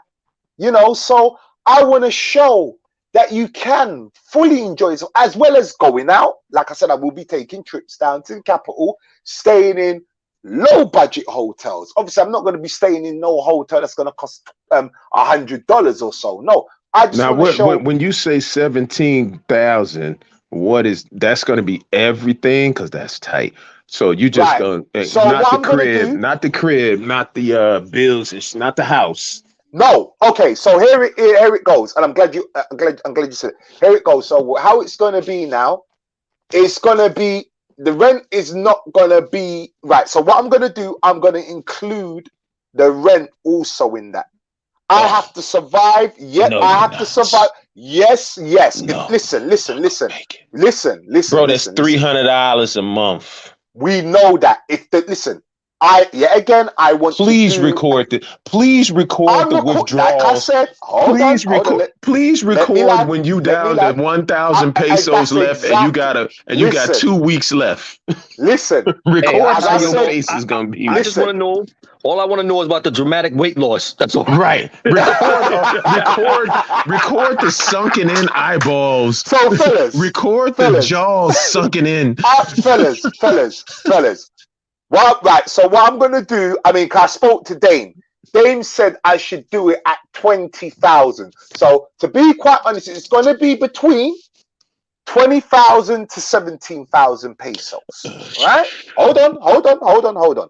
Now if I do the 20,000, yes, it's going to be including everything. I have to do it properly. Can I survive? And let's just say 20,000 pesos for argument's sake. Let's just do that. Can I survive off 20,000 pesos for a month. This is going to be an experiment that I'm looking forward to. Hey, Epic. I might pull it off. Epic. I might mess up. But I tell you what, I'm going to give it a try. And I tell you what, I won't be living off that every day. I can tell you that now. So 20,000 pesos. I'm not going to be doing it on my 2-month break. When I got something in the works, I'm going to be, taking a year and a half off. I will be doing it. And at the same time, I will be getting people to donate. Now, it won't be much. It won't be much, people. So I'm letting you know. You know what? When you get more donations, the farther you go. On some marathon shit. If you can on now you're taking if you can make the third, I'm dead ass. Yo, bro, that'll be motivation. That should be motivation for you. The farther you go, you keep getting donations.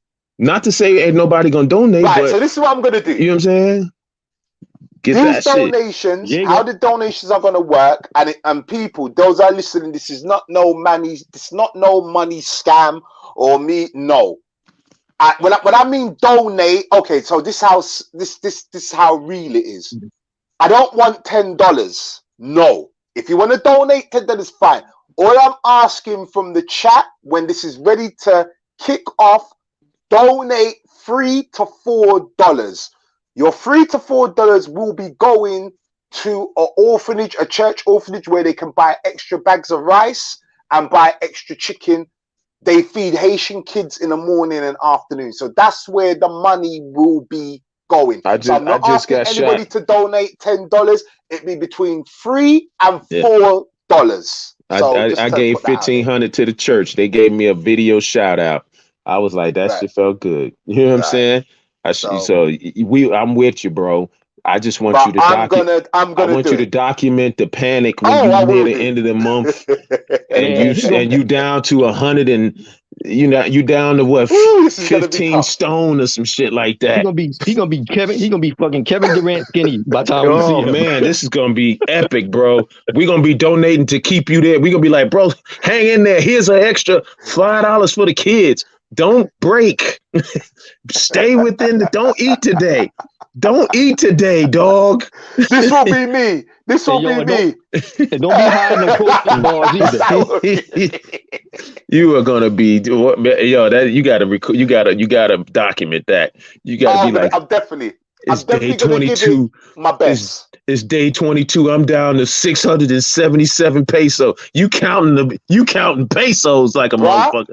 I say it's going to be accounted for, I'm going to definitely document everything. I'm going to have 20,000 pesos. I'm going to count it out. You're going to see me go shopping on a budget. You're going to see me wait for them guys to come along. Hey! You're going to see me buy food from there. Yeah.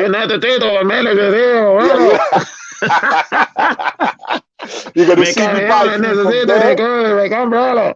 You're going to see me go out to a bodega, drink a little beer. I am going to beer. Hold a minute. What's 20,000 pesos if someone could do the calculation? Bro, I'm trying. My computer is acting. Hold on. I got you. It ain't much. I got you. It's like shit. It's going to be. It's like $375. Hold on. Let me just double check this. See what it's going to be. Yeah, it's the experiments. Definitely say I'm not going to do it on my 2 months, but I definitely will be. So let's calculate this now. 20,000 pesos. Let's see. So that works out to $350, but that's XC. So we're looking at. Let's take something. We're looking about just say $335 by the time I check, which works out to 240 something a month, 240 something pounds in my money. Bro, 350. Yeah, just say about 350. I don't think I will get $350. I'll probably get 345 to 340. You can get every penny you need on that. 350. I'm gonna and 87 cents. You need all 87 cents. Thank you, people. Here we go. We've got here we go. So Go says 20k pesos a month is 5k a week, about 800 pesos a day. Okay. I see you, Go. I see you. Everything's coming out of that. My gym membership, skip, bills, everything. Hey, Jay. Just a question. Yeah. Like he just wrote, you ain't gonna have no girl, so I guess you gonna have Palm. Period. Well, hold on. That's a very hold on. Okay. That's a very good question. Now, and I'm glad you asked that, Unks. Now, I have to factor all of that in. All of that. Hey, listen. We're gonna have to chip in and send you a chick. Oh no. Go Travels put, right? Listen. You see what Go Travels put, right? You see what he wrote, right? I put it up. Yeah. Can be done, but no girls. Listen. Skip I'm us. gonna make, you know Skip. what? Why you hitting him with facts, Skip? Skip. I'm gonna tell you what, Skip. As you know me, I keep it real. There's no cheating. If I can get the freeness, right? Maybe a bottle of wine or Presidente, like the Dominicans do, Skip, you have to donate $20 to the orphanage, bruh. You have to donate $20 to the orphanage, bruh. I'm putting that on your head, Skip. Pause. All right, but yo, Jay, make it fair. It can't be nothing that you already had. He can have, bro. You can get what you can. He can have that. He can have an old girlfriend. He can have a groupie. Whatever it takes. Whatever you get, you earn it. Let me get this right. So there's two rules. Unc said that it can't be someone I already know. Why You're not? saying it can be. Yeah. Hell, if you can get chicks to bring you some money, have them do it. But that, you know what I'm saying? If you can figure out, if you can get them to bring you some money and donate to you, hey, figure it out. Matter of fact, yeah, make that part of it. But you can't be tricking and so come on, lying. What is it? Unks, what is it? Can I know the girl or not know the girl? Come on. Yeah, go ahead, because that's gonna cost you something anyway. But go ahead. Right, exactly. Right, that might cost you more. You know how these chicks is, but at the same time, hey, if you can pull that off, get you somebody you're gonna need that. Like I said, man, she's a real one. If Nick, red alert. Well, according to him, he lives on $250 a month. Now, as I said, he said that numerous of times. He lives on $250 a month. How he does it, I don't know. But I want to put this to the ultimate test. I really want to put this to the ultimate test. Can it be done? And I'm doing it for myself because I feel like I said, I've gone out and I've spent ridiculous money. I want to really know what it feels like to live like a Dominican. The pressures that are going to come to me, budgeting every day, trying to find the cheapest alternative to eat, how my diet's going to be. I'm really you're going to be looking at coins. You're going to be looking at coins, lining them up, size by size. You're going to be making cute little faces out of them and everything. But I tell you what. You that picture, you climbing in the tree too. Right. Hey, with the machete. But I tell you what, though. While I'm in England, I'm not saying that, I obviously go out, but I'm not a clubby person or a wine bar person like that. I mostly work from home anyway, obviously due to the whole COVID situation. But and even before that, I still worked from home. But you can catch me at home. I might doing work, watching a movie, chilling. So I'm gonna pull this off, gentlemen. I'm gonna pull it off. I've got confidence that I will pull it off. And I won't cheat neither. That's one thing I won't be doing is cheating or bullshitting. I'm gonna have women bring me food. I'm gonna strike up friendships with women on the street to try and get food. We'll know you're lying because if you don't lose no weight, you're lying. Hey, I'm on 1 meal a day right now. If you don't drop a few pounds, we're gonna have to question you. Well, I'm doing the 1 meal a day right now, right? Okay, it's all good. But I won't be doing it in DR. But I only eat twice. I only eat twice a day, Cook. I only eat twice a day as it is. So I'm only going to be eating twice a day. Yeah. But obviously I'm going to be going to the gym. So everything, it's going to account for everything.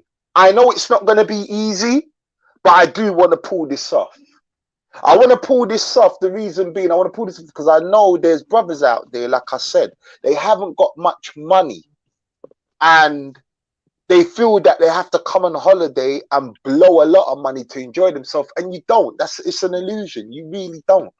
But yeah, again, it depends upon the person.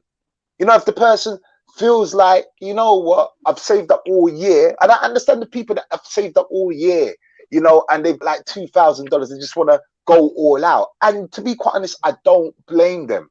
But for ones that want to get on a plane more than once, more than twice, more than 3 times, but feel that they can't do it, they can, you know, afford a ticket. But I want to show them. Obviously, I'm not expecting anybody, you know, but you know, you hear. Listen, I've spent 10,000 pesos in a day. I've done it, and I'm sure you guys have done it, and I'm sure the people that are listening out there have done it. And we've looked at where did that money go. I took Lion out there, right? I remember Lion came out there, and salute to Lion in the chat, man. Oh my God, I warned Lion. I said, Lion, be careful of this Dominican money. It grows legs and feet and walks out your pocket. He thought I was joking, right? In a week, Lion's money, no, in 2 weeks, to be fair to him, his money was done. And I warned him, I said, Lion, oh, his money was done. And he would tell you, his money was done. And he was like, I told you, like someone said earlier, you can, because it's not our own currency, we just look at it as monopoly money and we don't respect it. Bro, my first trip, I was spending my motherfucking checking plus money. Oh, I was spending the money that the bank give you if you bounce a check, motherfucker. I was like, yo, okay, I'm gonna get this right. I'm gonna go and take this out. I'll get paid when I get back. I'm gonna put that back in, get my checking plus back to 0, so I won't have no interest on that shit. I'll be good. I'll be straight. I was fiending. My first trip, my last night. The girl, I had to choose between her and cab money in the morning. And I chose her. Damn. I said, I'm going to figure out this cab shit in the morning. Fuck it. So I understand, boy. I got lucky because somebody else, I was leaving from Blackbeard, gave me a ride to the airport. But I was like, man, she was standing. It makes sense. She was at bloody Blackbeard's, of course. Yeah, she gorgeous. She's standing there. They get off their shift at 11. She was like, what you gonna do? I'm gonna leave or you gonna, yeah. I was like, here, we gonna put this together. You staying with me tonight, bitch? You with me? And I had a blast. Woke up that morning, I was like, shit. Terremoto, porque Dios no es un juego. Ese pecado es del diablo delante de Dios. Una abominación. I swear you the only person I know that have that stuff, bro. I ain't seen nobody post these two. Chris Brown and OT Genesis. I'm telling you. So what advice would you get? Right. So now, you know, we overdraft funds. Exactly. It's like, that's what we call it in the UK. So if a rookie, okay, Unks, if a rookie came up to you right now, he's going to Dominican Republic, he's ready to go next week, and he's saying, right, Unks, I'm on a budget. You know, I'm going to be over there for 1 week. My hotel's booked, but Unks, I've only got $700, but I'll, you know, $500. What advice would you give him? He's going there for 7 days? Yeah, remember, some people haven't got all the money in the world. Let's face it, some people haven't. They haven't. 7 days. 7 days is really 5 days. You can't count the day you arrive and you can't count the day you leave. You won't really be spending no money those days. But those days in between, those 5 days, you got 500. You move with 100 a day. Now I know you're like, why move with 100 a day? Okay. Your chica might cost you $50, right? Might cost you $50. If he eats like an expat, he's going to spend the other $50 on food. Straight. But the smart guy, and it depends on who he's with, but the smart guy is the first day, I would tell him, Go to supermarket. Go buy yourself some Presidentes and some Coronas. Go buy yourself some breakfast food and something that you might want to eat at night. That's what you do the first day. And then the second day you go on your little scouting mission, you know. Don't fall into what your friends do. See, because it's as you said, when you're with people, it'll make you blow money. But I've learned to be the dude on the outside watching you blow your money. But that first trip though.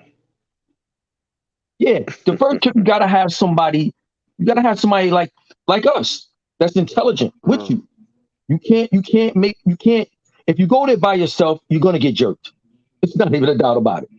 And that's the problem. The whole problem when you go yourself or your first trip, you seeing all these bad chicks and you be wanting the girl behind the counter. You be wanting the girl that's walking down the street. You be wanting the girl that just walked out that's working at the tienda. You be you be like, yo, bro, you just got here.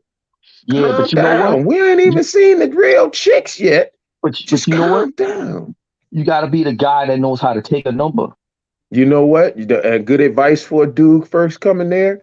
Wait 5 hours before you start chasing the chicas. No matter what, right? Like you just said, take the number, put a clock on it. You got to be like, if I get there at 3 PM, I'm not going to touch a chick until at least 8 o'clock.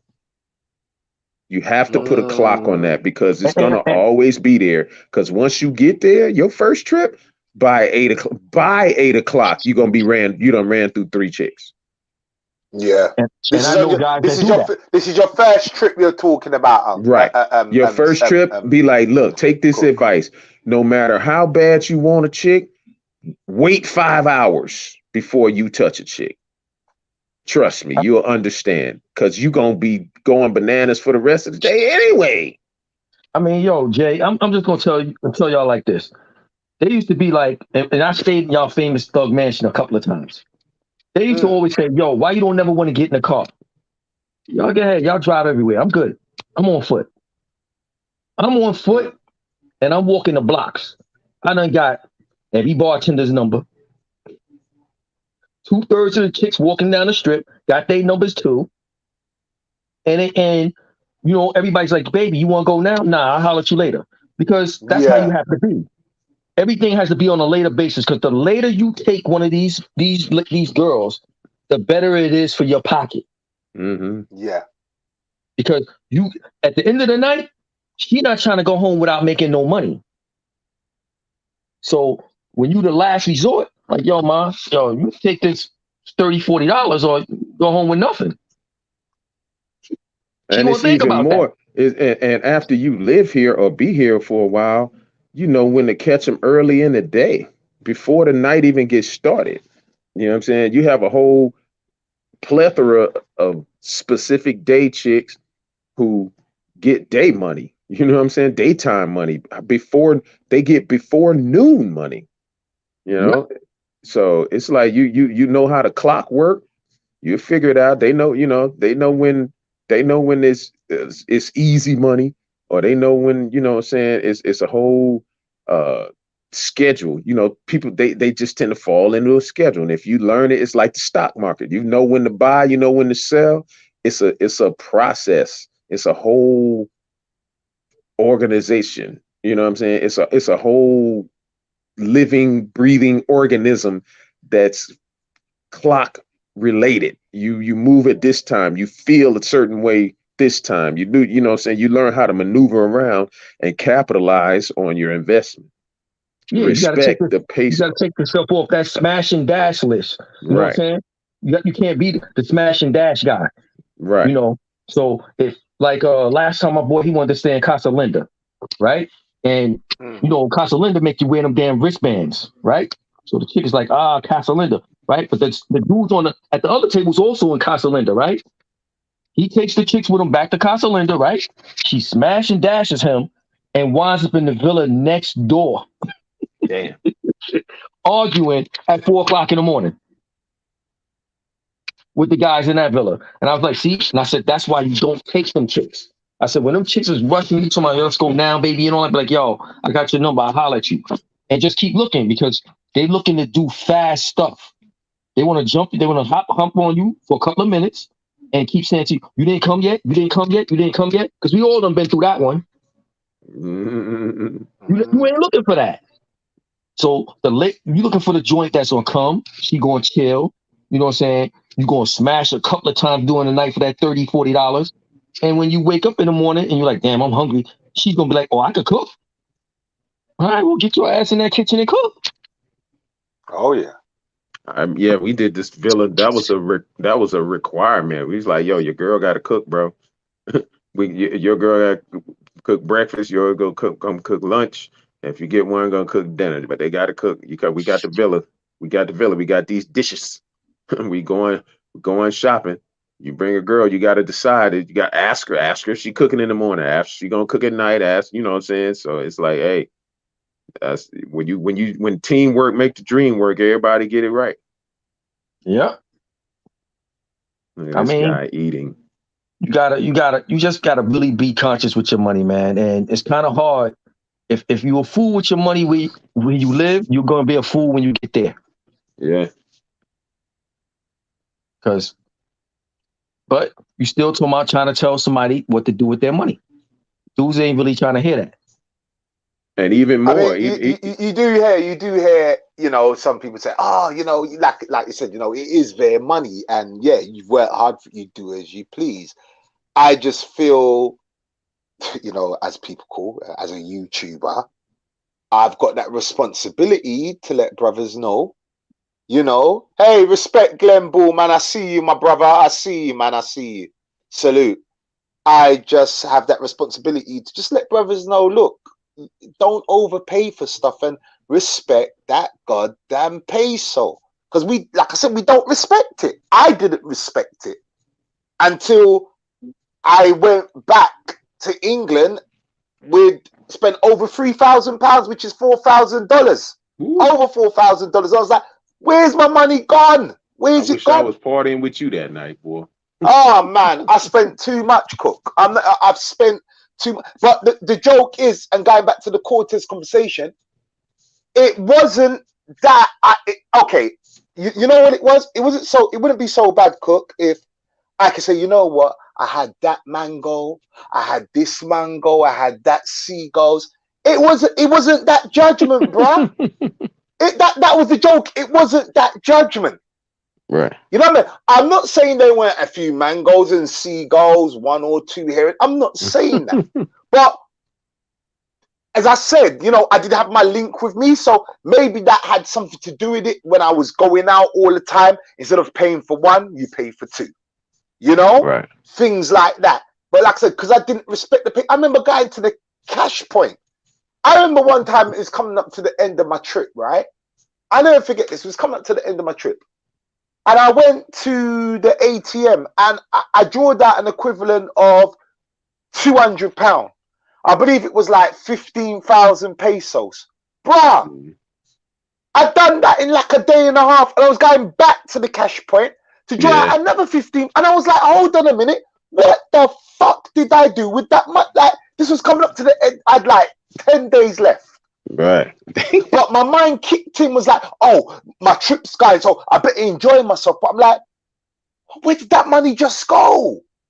Like, for real, where did it just go? It's like they say, you know what, I started to look at Dominican money as, you know, they're always saying, oh, get the gringo, get the gringo. Dominicans have got this thing, get the gringo. It was like a thing where it's like the money's doing it to him, like it's robbing your pocket. It's in there, but it's like you're robbing yourself. It's like the money reflects that. And we just sometimes just got to stop and really check what we are spending. Or like you said, that 100 pesos that we think, you know, even tipping. You know, I don't come from a tipping society. In England, we don't tip. We don't. You know, I know America is a very huge tipping society. And, you know, I've had a few Dominican chicks say to me, oh, you know, tip them 100 pesos. I'm like, what? I even learned. And I know you tip them like 40, 50 pesos. You know, things like that. And no, that's a it's not whole. about girls ripping me off, David Young. I mean, I had a yeah, I mean, you could say that. Bro, I had a conversation with somebody about tipping, and Yeah. the battle was, I'm like, if your bill is 1,000 pesos, don't tip 300 pesos. No. But the dude on the flip on the argument was like, it's just $6. But I'm like, but bro, you gotta tip accordingly. When you're in the States, you tip 15%. You don't tip 30%. You know what I mean? You rarely do, but you have to gauge customer service. We tip in the States because we want elite service. We want a motherfucker running back and forth. We want a motherfucker that's gonna go get this. Go, if I drop something, you pick it up. You take this. You take all the empty plates when you get up. When you come and bring something. When you bring something, you take something. When you do, you know what I'm saying? There's a process to customer service that we want. That's why we are the tipping society, because we want. You hear Americans complaining about Dominican customer service more than anybody. Oh, hell yeah. Because we're like, these motherfuckers don't do this because we tip. We don't tip. We tip because we tip, but we tip because we want customer service. You know what I mean? That's what we're built on here. It's so much surveys. How was the service? Oh, scale it, Uber 1 to 5, this and that, why was this? Why was that? So everything we do over here is driven on customer service. Your product has to be solid, but the customer service has to be like elite. You know what I mean? That's why a lot of, you go to a lot of Jamaican restaurants. You love the Jamaican food, but there's no flourishing. They just can't flourish. The other than golden crust, the Jamaican element doesn't flourish like that because these motherfuckers have the worst customer service. You be like, wait, you want to? You be like, motherfucker, can you? That's a good one, Cook. That's a good one. You know what I'm saying? You be like, bro, can you hurry up with the shit? And they just be on something. They look at you and pop their lips. That Stroops. Let me get this shit off here. I'm on my phone. They be doing that Stroop shit, but popping the lips at you. You be like, damn, homie, you really just disrespectful because you the best chef on the block. Yeah. So I remember it being in the Northeast Bronx where it was mad Jamaicans. It was like 1 or 2 chefs that worked up and down the block, like in different spots. Sorry to cut you there, Cook. People, I've just put up the StreamYard link, so if you want to share or give some information about how to save money in DR or how the money walked out of your pocket and why we should respect the peso, just click the link and come in. Anyway, continue, big bro. Yeah, we used to follow the motherfucking good chefs up and down these. This restaurant will be hot for 6 months. This will be hot this time because we following this asshole chef. We following the best. Could do everything. Bake all them things. The chicken be popping.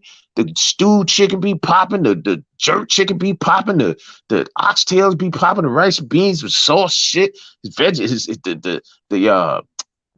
The cabbage be perfect, but he look at you like, with the face, you know what I mean? He'd be like, you be like, man, fuck it, he cooking though, but customer service, yes, trash. You know what I'm saying? So either way, you be like, we Americans, we want a little, McDonald's ain't got the best burgers or whatever. I mean, certain shit, but a lot of people got they grew the way they grew because their customer service. What do you think if something go bad, they taking care of their people. What do you think about people saying, "Oh, if you're with your link or a chica, you should send her in to go and buy something or to get it"? What do you say to that? By all means, do that. You can't beat the system. You can't change the game. You can only play the game. You got to learn the game before you can change the game. You know what I mean? Just send her to get it. Bite that bullet. A lot of times they tell you, the girl will tell you, yo, I'll go get it. Let me go get it. You know what I mean? She might take forever. You know how these chicks be slow. But again, another thing about customer service. You know, so it's like, come on now. Even on that element, when you waiting on a chick, you be like, man, I'll be like, ¿cuántos minutos? Papi, 20, papi, 20. I'm hitting you. You say 20 at 6:58. I'm hitting you at 7:18. Period. Mami, 20 minutos. ¿Dónde estás? Caribbean people have no conception of time, brother. Right. All that is playing into your regalo. That's playing into your regalo, mama. You got to be here when you say you're gonna be here. I can't mess with you. You holding my life up. I could have called somebody else. I could have got up and got some cake or something. I could have caught up with the homies that's hitting me up. Come on, you supposed to be here this time. You know what I'm saying? Like sincere say, I hate when a chick on the phone. When my first trip, I'm with the homie. We go over to Casa, where the guy killed the girl. It used to be I forgot the name what it used to be. We go over there, we asking the girl, could we get some coffee? The homies look for coffee. She on her phone. She looked at us and just rolled her eyes and finished her conversation. We were like, damn, ain't you at work? Yeah, fuck is that? I was like, yo, what the fuck? You know, she did it kind of half playing, half serious, but she didn't immediately get up. You know what I mean? It's like, bitch, the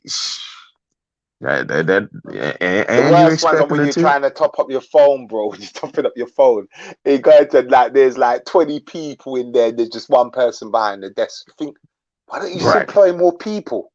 You know, employ more people. Yo, you know how many times I've gone to top up my phone, I've just walked out. I'm like, nah, you're taking the piss, like for real. And then the thing is, you'll see someone walk from the back, say something to the person and walk back in, and you think, oh, did you not see there's a queue accumulating here? Oh, come on, man. After a while, they just don't even care. It's crazy. It's crazy. But, you know, we love the country. You know, that's why we go there, you know, to get away from the shit of our country, you know. So I suppose as I said, as it's ups and downs. And like I said, one thing I've learned from my experience, because like I said, I've made so much bad choices when it has come to money. I've been lazy. Oh, you name it. Do you know what I mean? And I'm a man that I love eating out, but I've learned to eat at the cafeterias. I've learned to go and get my 3 pieces of chicken, my beans, my rice for 200 pesos. I've learned to find these little pico pollo spots where, you know, I can pick up a couple of wings and some rice for 150, you know. Get to know these places. It will, especially if you want to eat out. Or alternatively, like I said, I've met many women that I've gone shopping and they've cooked me the best meal. Even at 2 o'clock in the morning, they've got up and they're in that kitchen fixing me the best plate ever. And the stuff that you buy on the street anyway, like them chicks can cook it better and it tastes better, and they can probably cook it to your taste buds and more. Right. You know, so I say that just be careful of how you spend your money. You know, and I've had to do that. That's a note to myself. Now, next time on my next trip, you know, I'm not playing no games. I'm not. I don't get me wrong. Like I said, I will go and support certain businesses, but I do know certain businesses out there. I don't want to name none, but certain businesses out there are designed for you to spend 2,000 pesos. Are designed for you to spend 2,500 pesos. And you know what? I understand it's business. You know, it is business. It's going to be in a touristy area, so they're going to grab what they can. You know, and I don't blame them. You know, all I'm just saying to people is just watch your freaking money out there. It will grow legs and walk. Believe me. I can't remember who told me this. Can't remember who it was. It was a brother. They said to me, you know what? When you leave the yard, walk out with 600 pesos in your pocket. That's it. Don't even take your wallet with you. Just walk out with 600 pesos on you. Never take your wallet with you. I never understood that. You know? I was doing that. I would take my wallet with me. All your ID and my important ID. stuff, I would everything. take 5,000 pesos with me. Ugh. Yeah, all crap. I used to do all of that madness. Sometimes 10,000 pesos. Ugh. You know, and you don't need it. I remember, where was I traveling for? I believe I was traveling from Barbaro. And I speak to this, was it I'm sure it was Barbaro, but there was this Dominican guy on the coach. And he spoke a bit of English, you know, his English was broken. He said to me, oh, he's going to go to his cousins, you know, for the weekend and stuff. Like, he's going to go and check his cousins. They're going to party. So I said, okay. So as he's talking to me now, he's taking his wallet out and he's, you know, and I actually counted what was actually in his wallet. It was an equivalent, I think it was like 600 to 700 pesos. So out of curiosity, you know, I said, what is that for the weekend? And he was like, yeah, I got more than enough. And it just made me think, like, you got more, that's 700 pesos, you got more. But it just goes to show they're doing it. They are doing, and he probably's got pissy drunk. They probably's all chipped in for, you know, that big extra Viejo bottle that's about 1,000, 1,200 pesos, whatever. The big you know joint. that one. Oh, yeah. and that shit gets you pissed up quick. And you know what's funny? I mean, cut you, but it's funny. That shows a lot of camaraderie that they have with each other. The homie come out with 600-700 pesos. He knows in his mind that he's gonna contribute to, you know what I'm saying, to his 600 is part of 7 or 8 dudes that got the same amount. There you go. So they about to go blow 4,000, 5,000 pesos. And you know they're all chipping in to go and get exactly. a bit of pork, cook a big pot of sancocho, get some rice with that. Everybody's eating and drinking. $100 off of, you know, 8 dudes come together and pitch in and come up with like $80, $90. Man, that's a whole motherfucking weekend. Like he said, he got enough. That's plenty for the weekend. David Young, I don't know if that David Young, was you trying to spell Cheramikos or is that our next? That's Chatamiko. That's meant to be Cheramikos. Okay, there is a restaurant in Cheramikos. You can get stewed chicken or stewed beef or stewed pork or saltfish with rice, being salad for 120 pesos. There you go. And I've seen them joints. I've seen them joints. Yeah. I remember one time, I must have been drunk out my freaking skull. I'm trying to remember where was I staying at the time? I believe it was I was gonna say Blue Ivy, not Blue Ivy. What's that hotel? Lagoon Blue? It's near Hispaniola Hotel. Infinity Blue. Infinity Blue, thank you. Yeah. Infinity Blue. You know what? Ricky Morena, I don't know who this is, but you're blocked. Right? Because you keep on showing that crap. Right? I'm not interested in your whatever. So I remember I was drunk and I was in Sasua. I remember I was drunk. I was off my skull, mate. Stopped off at there was this place that just opened. It was like along the strip. And I remember I ordered you know, it's like a fried fish fillet. Right? And I ordered some rice and some plantain with it. So I said, yeah. And I said, you know, I was hungry. So I said, I'll take 2 of them fillets. And they're only small fillets, fried rice and beans. And the woman told me 1,000 pesos. I looked at her and said, you taking a fucking piss. Like, don't try it. Like, I said, you know what? I was drunk, but not that. I said, you know what? Keep your food. Right? The guy, I walked off, the guy called me back. No, amigo, come. Babano. 400 pesos. So, you know, they get you, and it probably didn't even cost that. Because there's actually a place in Montiano. I actually done a video of it. And I got some chicken feet, some chicken back, and some rice. And I tell you what, that shit was good. And it cost me 170, 180. You know, and that shit was good. It was good. So, people, look, man, there's some quality food places. I'm not saying that you shouldn't go on the beach and you shouldn't support business. By all means, especially if it's a black business, go and support your brothers and sisters out there that's trying the thing. Believe me. I mean, there's a few restaurants I've been to and they've been trash. Don't get me wrong. There was a Jamaican restaurant in Punta Cana, and that shit was trash. It was trash, and I can cook that. I could have just cooked that at home. If I had the seasoning with my eyes closed. The food was absolutely trash. So there are some spots what's trash, but at the same time, there are some good spots where it's a bargain and you will eat good. Or alternatively, just find these places. There's loads of places that you can go and buy meat, chicken, and fish from. Definitely. And you'll eat good. Especially just get your chica to cook for you. And you got food for days. I mean, I'm not joking. When I You're not joking, fish, bro. Man, listen, I had days. my little chick.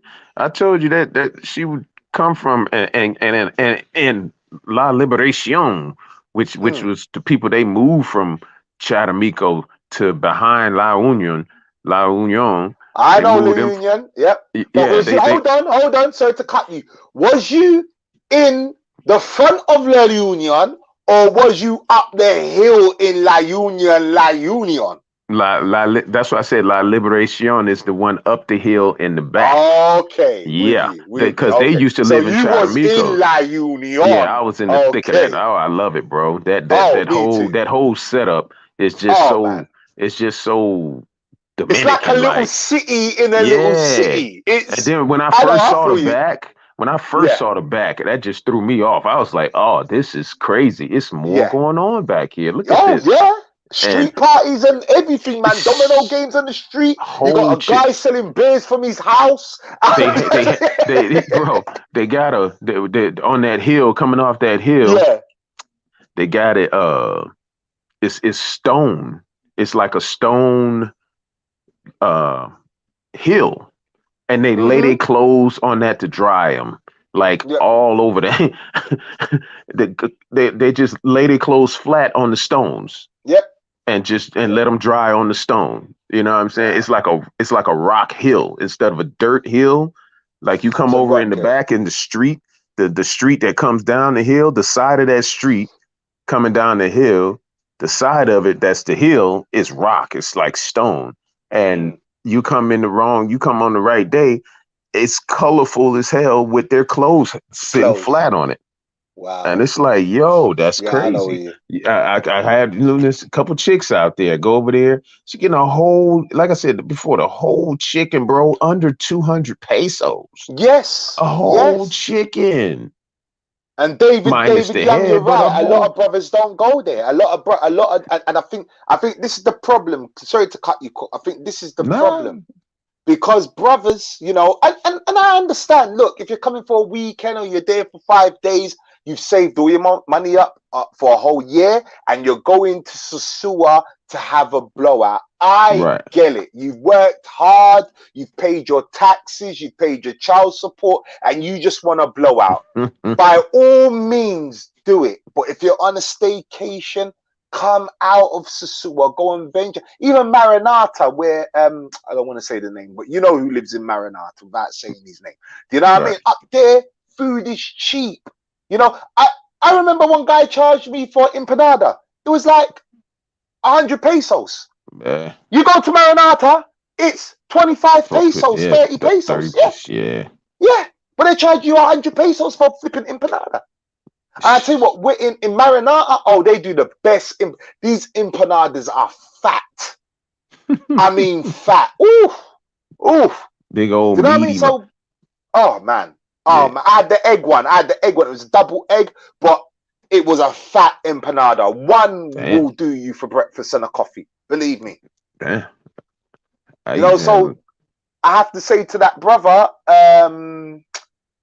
David Young, he's right. A lot of brothers, they don't venture out, so they'll end up getting up in the morning. And don't get me wrong, there's some lovely, like my breakfast spot is New Cafe. New Cafe, they do the banana pancakes. Oh, you can't beat them. The banana. Have you gone to New Cafe? No. Oh man, bruh. Go to New Cafe. I tell you where it is. You know where you know where Plan B is? Yeah. Right, it's across the it's across the road from Plan B. It's round about there. Maybe a bit further up. It's called New Cafe. Go and try the banana pancakes. Oh, when are you leaving? Well, shit, I'll be here. I'm back in New York. I'll be here for a week. Oh, bruh. Go and try the banana pancakes. Yeah. Trust me. Go in there and try the banana pancakes. Oh man, they are wicked. Very good in there. Very good. But yeah, you know, most guys exactly. He says most guys know about Bailey's and that. You know, I remember my first trip there. Chica took me to Bailey's. I didn't know any different. You know what I mean? She took me to Bailey's. I didn't know any different, bro. The menu can be fantastic. But you know what? I was not impressed with Bailey's food. I thought Bailey's food was trash. I wasn't talking about the food menu, but yeah, you're right. It's expensive. It's expensive as hell. The food is, and it's average at best. You know what I'm saying? I'm like, at least y'all can give bigger portions. I mean, the breakfast anyway. That's all I eat there is like the breakfast. But what's that? In Bailey's? Bailey's, yeah. If I go there, you know, with the homies, but I haven't eaten there in a long time. So Bailey's is never getting my money again. I can tell you that for a fact. They'll never ever see a peso from me again. Yeah, a fact. You fuck around, be well over 500 pesos for breakfast up in there. The way I eat, I'm like, damn, y'all. Nah, they can miss me with that, man. Honestly, they can just give me some bowl sweet plantain, and give me some. What's that thing them cook? We call it saltfish. What's the thing? The bacalao. Give me that in the morning, and I'm good. You know, give me with some avocado, and I'm good, man. Honestly, I'm a sucker for bacalao. Give me that any day of the week, and I'm good for breakfast, man. All that other stuff, eating out no more. I've had to stop doing that, man. Because I said that's where the money goes majority of the time. I'm a sucker for the avocado. Platter, go to Como Familia, and even that could run you if you're eating there every day. Even that could run you because you know you order a good amount of food and Como. It's not that expensive, but it's quality food. You're talking about 300 pesos, 350 pesos. You know, that's like if you buy 2 fruit juices, which I do, you know, fresh squeezed juice, 3 pieces of chicken, some salad. It's pricey. I'm not going to say it's not. It's pricey, but much more cheaper than a lot of the places that you'll eat in terms of quality. But like I said, that can feed you twice a day. The portions that they give you. You're gonna have to be very resourceful when this 20 grand a month come up. Oh man, listen, listen, man. As long as you're sponsoring it, it's all good. It's all good. You know what I mean? As long as people put their hands in their pocket, and I'm not asking for $5. Listen, people, $3 to $4. That's it. It's gonna go to the kids' orphanage. That's it. You know, I don't need your money. It's not going to be going in my pocket. You know what I mean? As I said, I do charity work all the time. As people know, I sponsor a football team out there. So I'm going to be bringing some. Actually, I got sponsored by my. Funny enough, I've got some good news. I got sponsored by Tottenham Hotspur. They've given me some old gear yet to take over to Dominican Republic. So I have to bring another suitcase. So I'm going to be giving that out to the Haitian kids out there. So some socks. Oh yeah, man. Oh yeah. You know what I mean? Oh yeah. You know what I mean? So I'm dead excited about that. So shout out to my cousin for that link, man. And I tell you what, I've got, put it this way, bruh. We got like 10 bin liners. Oh, okay. That's our new kit, everything. My cousin even got some match worn jerseys, which I'm not giving them away. I'm keeping them for myself and I'm framing them. So, but for the most part, I'm going to be bringing some training bibs and stuff like that. So, you know, Cook's gone, man. So for the most, I think he cut off, man. So for the most part, I'm going to be doing that. Anyway, peeps, we're coming to the end of the show. We've been running 2 hours. There's no way I'm going to be doing no 4 hours tonight. Cook might chime back in. I don't know. Maybe he lost connection. Unks, you still there? I know Unk's probably busy. Oh, he's playing the background. Okay, so basically we're going to be wrapping up the show. I said to Unks today by text, and he actually, I said, I ain't doing no 4 hours. Fuck that. No 4 hours, people. No 4 hours. No. Them things have got to stop. Like I said, people, I am trying to grow the channel. I know I haven't been consistent. That has been one of my New Year's resolutions, to at least bring you a show once a week, a live once a week, you know, to just talk about topics, because I feel that Unks is back and Cook's back in. I feel that my bad. No, it's okay. So we're just wrapping up the show now. I was just saying to Unks earlier that I texted him earlier. I said, hell no, I'm not doing no 4 hours no more. That shit is dead in the water. I know I'm too old. I need my sleep. And obviously I've got to chime in with the American time as well. So right now it's like 3 o'clock in the morning. So I was just saying, you know, I'm trying to grow this channel, which I will do. I've got some good things coming. I'm going to be consistent, people. That has been my New Year's resolution, to be consistent, which I will do. I've still got some stuff in the chamber for those out there. I've got another interview coming out with G, so that's going to be a good one. I've got a couple of bits and pieces that I will fling out before I come there in March. But till then, I will be putting out a show once a week, just to basically, you know, just give you guys some information. And this guy keeps on coming up. You're blocked again. Come back again. You're blocked again. So we're just gonna be putting out information. I just feel that the whole YouTube world it's just gone down in another avenue. It's gone to another avenue. You know, you got brothers beefing online. You got brothers. You know, it's 2022. And you still got people arguing and beefing online and all of that crap. I'm moving well away from that. I'm staying well clear of that. I want to take this back to information. If you don't need it, I always say, don't watch my channel. If you're Mr. Know-It-All, there's no need to watch my channel. If you don't agree with what I say, don't watch my channel. There's 1,000 channels out there that you can go and learn the business from. And that's coming from me. But those who want to learn something, or those who just not sure about what they're doing, hey, you're in the right place. You know, we're going to be dropping gems. We're going to be giving you more information on how to move, and just different topics. And the topics are going, as I said, they're going to grow. It's just not going to be about Dominican Republic. It's just not going to be about what you should do in Dominican Republic. I'm sure we'll be venturing into other topics. I've had a lot of people hit me up. Yeah, salute to you, Gil. Salute to you. I've had a lot of people hitting me up. Oh, when is Angry Boxing coming back? What you started it and stopped it? We done one show. I don't know. I can't really answer that question right now, when Angry Boxing be coming up, because there's a lot of chasing. But what I can say is that we will be doing a few boxing segments on Escape to Dominican Republic. So I can say that. Like I said, we're going to be all over the board and dropping different subjects and helping brothers to move around better with these knowledgeable brothers. That's why I always have them on the team, man, because these are brothers that I've learned from. You know, Unks, Cook. You know, you got brothers like what's his face, Go Travels, G. I learned from these brothers. You know, Bronx. I learned from these brothers. You know, I've made my mistakes. I'm sure you brothers are gonna all make your mistakes as well. But like I always say, it's not about making the mistakes, because mistakes are cool to make because you learn from them. Just don't F up. You know, I'm not into fucking up. I'm into making mistakes, but I'm not into fucking up. So that's what you don't want to do when you're in DR. Don't fuck up. Make the mistakes, learn from them, move on. Don't fuck up. And if you do fuck up, make sure you learn. It's like to fuck up once, but don't make it cost you anything.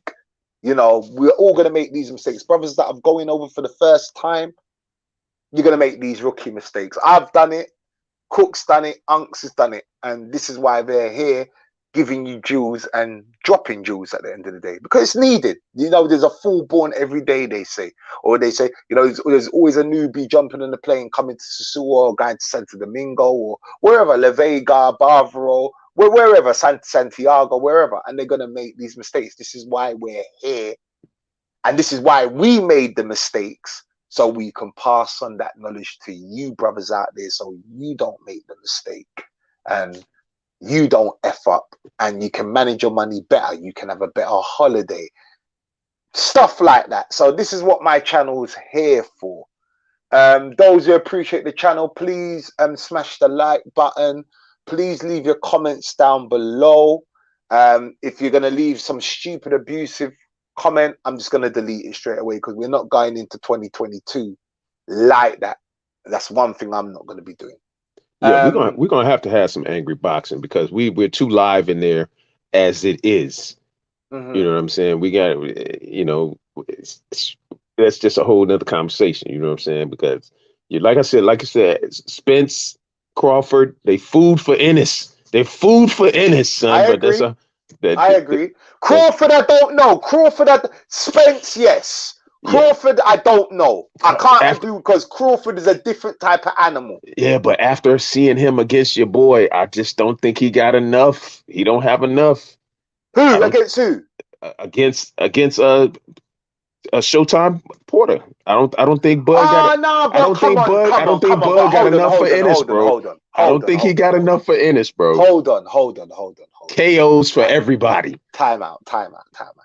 We're talking about, hold on. We're talking about Sean Porter, right? Yeah. Sean Porter ain't no walk. Why people keep talking like Sean Porter's some walk in the park? I didn't say that. Put some respect on Porter's name, man. Yeah, put some respect on that 100 pounds we got. Hey, I'm ready to go, bro. Put some respect on that 100 pounds. Oh, it's gone. We got 100 pounds on that. What was the bet again? Just remind me again. The KO versus KO.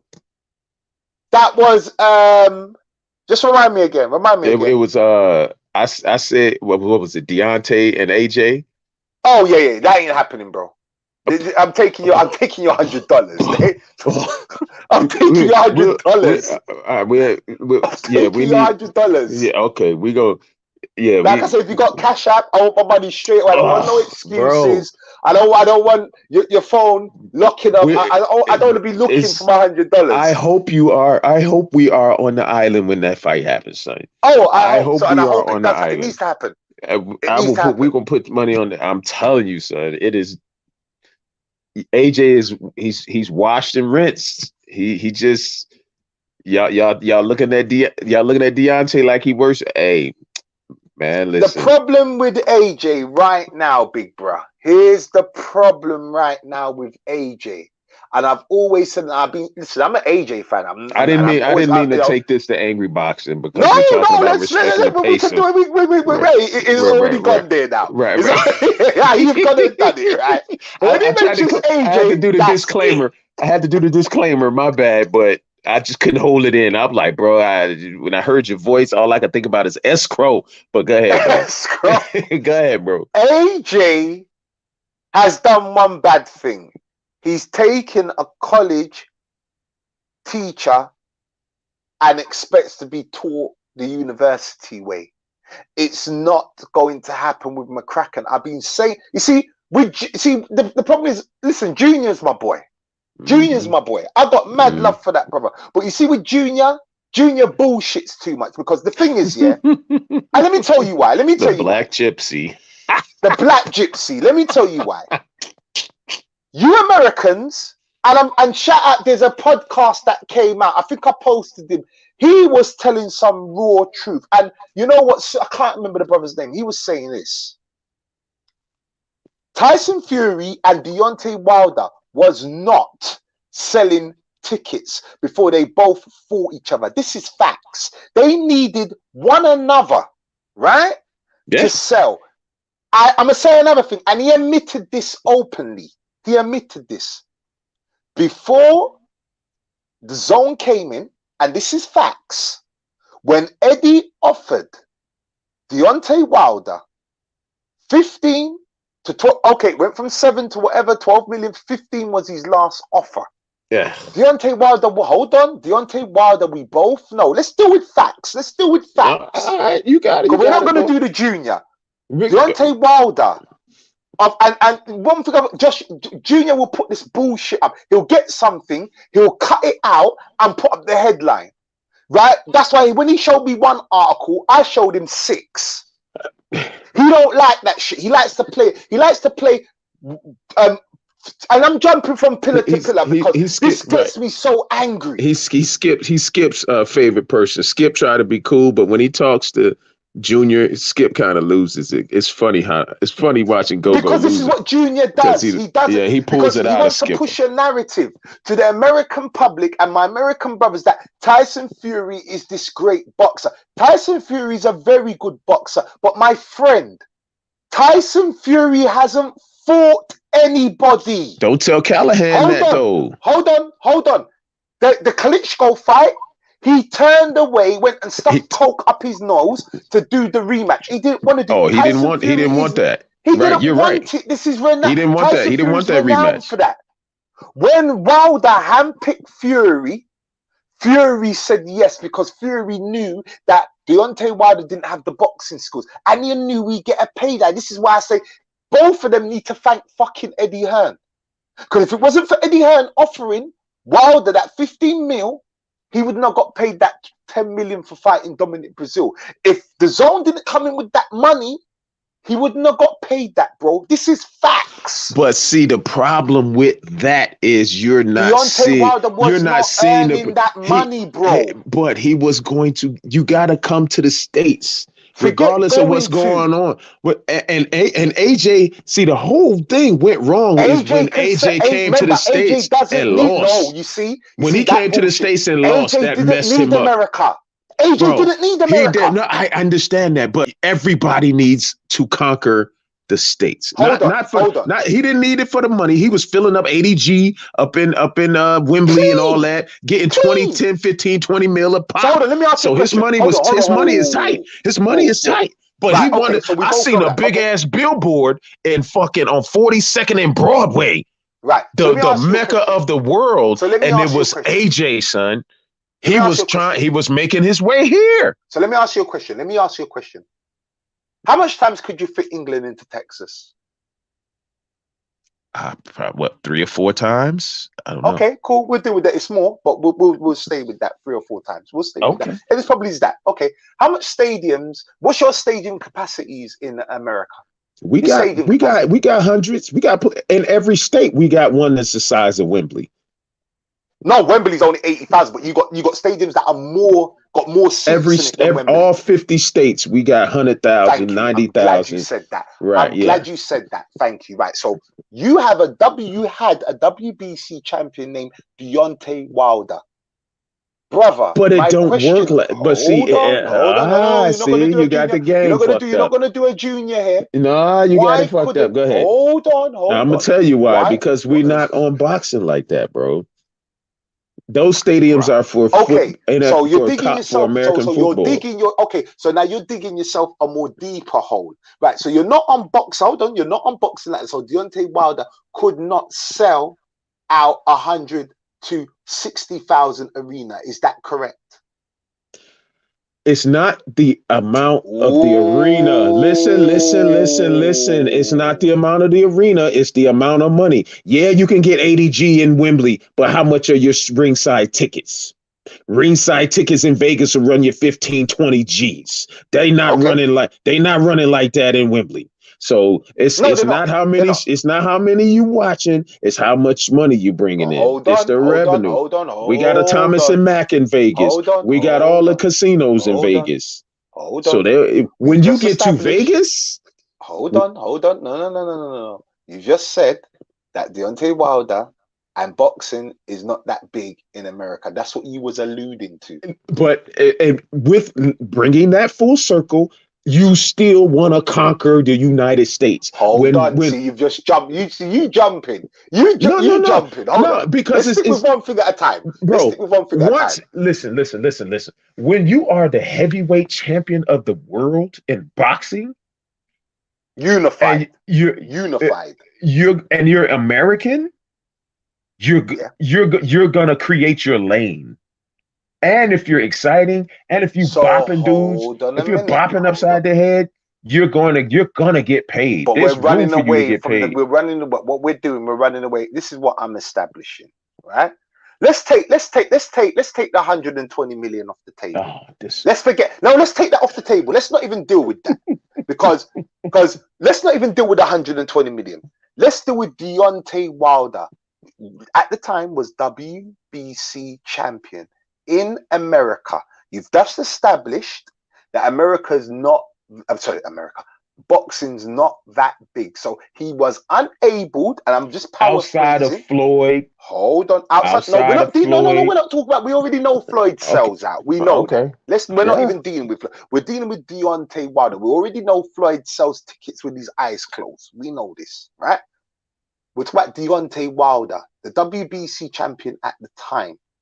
He could not sell out arenas in America. America is far bigger than England. Hold on. You're missing that. No. There's nothing to miss. Let's deal with A, B, and C. That's what we have to do. We have to deal with logic, just basic logic. We agree that Deontay Wilder could not sell out an arena. Facts. His team is responsible. His promoter, his manager. All these people, because all Deontay Wilder has to go do marketing, all of that. They're responsible for it. They're responsible for selling out 80,000 seats, 60,000 seats, and stuff like that. They're responsible. They're also responsible for making sure, which Shirley Finkel did, who was Deontay Wilder's co-manager. But you didn't want to watch the Shirley Finkel interviews. The amount of Shirley Finkel I've sent you, you wasn't interested. Because you done a junior. You didn't want to listen to Logic, right? No. But you have to know demographics. Shirley Finkel got the sack. It's demographics, bro. And you know it's demographics. It's Shirley, demographics. Not Shirley Finkel. Not Shirley Finkel. My bad. What's his name? Lou DiBella. My bad. Lou DiBella said he tried to get his man the best deal, and you know what happened? They got rid of him. You know what? Because Shirley Finkel and Al Heyman wanted to keep Deontay Wilder in that bullshit loan contract. Now Deontay Wilder is kicking himself. Now I know he's kicking himself. I know, because that's why they had to give him the 10 million for the Dominic Brazil fight. They didn't want to pay him 10 million. For the Dominic Brazil fight. Listen, that was. He leveraged his way into getting the 10 mil. He leveraged his way to get him into 10 mil. Eddie Hearn. Bro, Eddie he Hearn was going to get it. He was going to get his money. If he went back to Al with what he went and got his money. No. He had to listen. From when he went to Al, it's like, why am I not getting this? How much did he get paid? How much did he get paid? Why do they stay with Al, bro? How much did he get paid for the Ortiz fight? The second Ortiz fight, how much did Deontay Wilder get paid? Don't tell me about no 20 million. Don't tell me about no 20 million. What he got? 7, 8? 7? Are you sure? Bro, 3 guaranteed and 3 on the back end. What? Tell me. I'm talking about for the second fight. Forget the first fight. We know what he got paid for the first fight. Bro. The second fight, what did Wilder get? Let's bring this. Let's reel this in. Let's reel it in. You're implying that Deontay should have took the 15, which is to fight Dillian White. To fight Dillian White. But see, the reason money. Look, he would have took the 7. But your boy didn't. Right. He didn't want to put the guarantee of fighting AJ on the back end of it. Are you having a laugh? No, that was in the contract. No, it was not. No, it was not, bro. It was. I'm hearing putting AJ on the back end of the contract. If I beat the winner gets AJ was not on the back end of that contract. What? It was not on the back end of that contract. He didn't want to fight AJ. Come on, man. He was up. He didn't want to fight, bro. But look, he handpicked Tyson first. He thought it was going to be easy to get that out the way. Even AJ said that. AJ said that. AJ was like, see, I told you. No. We're not going to do that. We're not going to do that. Nah. This is how the contract went, right? So, Deontay Wilder came with his bullshit 50-50. You already off the top. Hold on. You don't deserve 50-50. So, because he was oohing and ahhing, Eddie Hearn said, all right, we're not getting nowhere because you're not going to get 50-50 fighting AJ. We'll give you 40 flat. I don't bring up the 50 million. Don't even go there with the 50 million. Eddie Hearn says some shit like, we'll give you 40 flat. 40 mil flat. But let's keep that to one side. We're going to go back to that. Bro, if you know, he knows the business. He knows. He don't know shit. Bro, that's why he is where he is, because he wish he took that 120 million. Hold on. When have you ever seen a heavyweight champion take a flat fee in the title? They don't do that. Let me land. Because he was bullshitting, he was offered Dillian White. First, they put 7 million on the table, which would have been double what Deontay Wilder was earning. Wilder said, hold on, let me land. This is facts. Wilder didn't want to know. They said, up it. He said, okay, cool. We'll give you 12.5. No. Okay, we give you 15 to come and fight Dillian. No. So they never was putting AJ guarantee on the back end. Are you having a fucking laugh? I am not. Okay, so hold a minute. So let me bring up the zone deal now. You refuse that. Hold on. You refuse that. Right? Because I know you love this one. You refuse that. So the zone came in, right? Lou DiBella, right? Because you can say escrow. Lou DiBella came out with it. He was Deontay Wilder's manager. That they will pay you 20 million to fight Dominic Brazil. And 50 million, yeah, that's right, yeah, and 50 million, or was it 60 something, to fight AJ.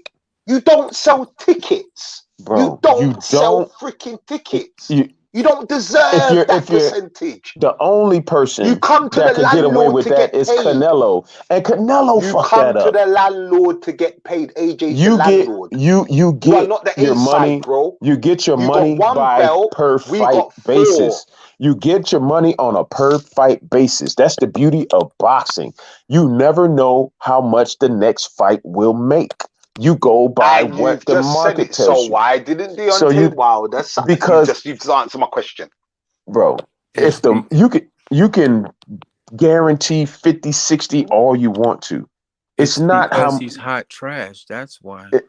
Listen, and you can guarantee 50, 60, and the you know the messed up thing about boxing is the fact that it's not like other sports that have the backing or its money is supported by certain stuff. Boxing can fuck around and break rules because we just can't pay you. I disagree with you, Cook. It had nothing to do with America not into boxing. Deontay Wilder is a shitty champion. He fought a bunch of people that shine. Glenn, you done lost your mind. You done got on here and lost your mind. He fought a bunch of people that shine shoes at the mall that I met before and drive buses and pick up horse shit. He didn't fight nobody. He didn't fight nobody. He knocked out. He did not fight. He knocked out the most avoided heavyweight twice. When he went against somebody, Ortiz, the most avoided heavyweight. Let me say, bro. Oh, y'all are wilding, bro. Who's not trash? If Ortiz is trash, who's not trash? Who's not trash? Who's not trash? Hold on, cool. Tell me who's better. Tell me, name 5 heavyweights in the world that are better than Ruiz Ortiz. Name 5 heavyweights better than him.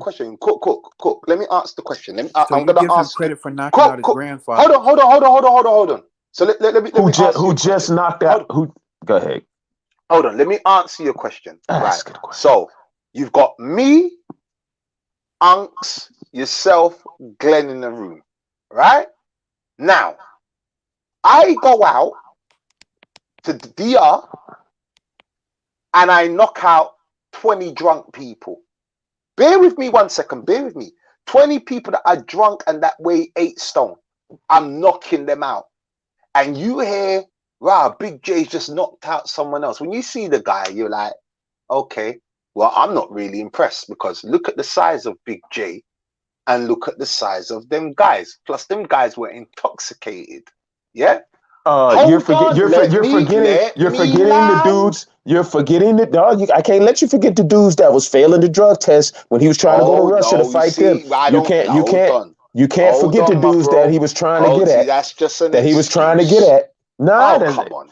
You know, Pect would have knocked him into next week. Come on, bro. Behave yourself. And then what you're doing, and then Cook, what you see you're doing a junior because Povetkin failed the test. Who failed the test? He sued Deontay Wilder and won. He sued Deontay Wilder and won. Deontay wanted money back for the. Deontay wanted his money back for the time and everything and he spent. never got it because when they went to that's court, what he sued for. Povetkin won. That's what they don't do. But anyway, let me get to my point. I've knocked out these guys that are 8 stone. Just so no, I'm gonna let you run. Would you be impressed, Cook? Yes or no? That has nothing to do with Cook. Hold on. Everybody fought them 8 drunk motherfuckers, bro. Everybody fought them. Why is it? Can't you just answer the question? Because you're getting further and further. You're getting further and further away from the point. I'm not. I just asked you a question. Knowing the size of me, knowing that I can everybody heavyweights. Everybody's heavyweights. Everybody's heavyweights. Everybody's over 200 pounds. Hold on. Don't be mad at the man that's 6'7". Hold on. If I'm knocking out nobodies, as you should, you know personally they're nobodies, but I'm knocking them out. You are not going to be impressed. But hold on, stop. If I come to Dominican Republic in 2022, you see a video of me knocking the fuck out of Greg. Greg's a big dude. And I'm just using Greg as an example. You see me knocking out whoever that's big. Dean Cole. Dean Cole. There you go. Dean Cole. Anyway. My point is this. Here's my point. You are going to be more impressed because you're going to be like, whoa, Dean Cole's a big dude. Greg's a big dude. Whoa, Jay took them out. You are going to be impressed. My point is this, my brother.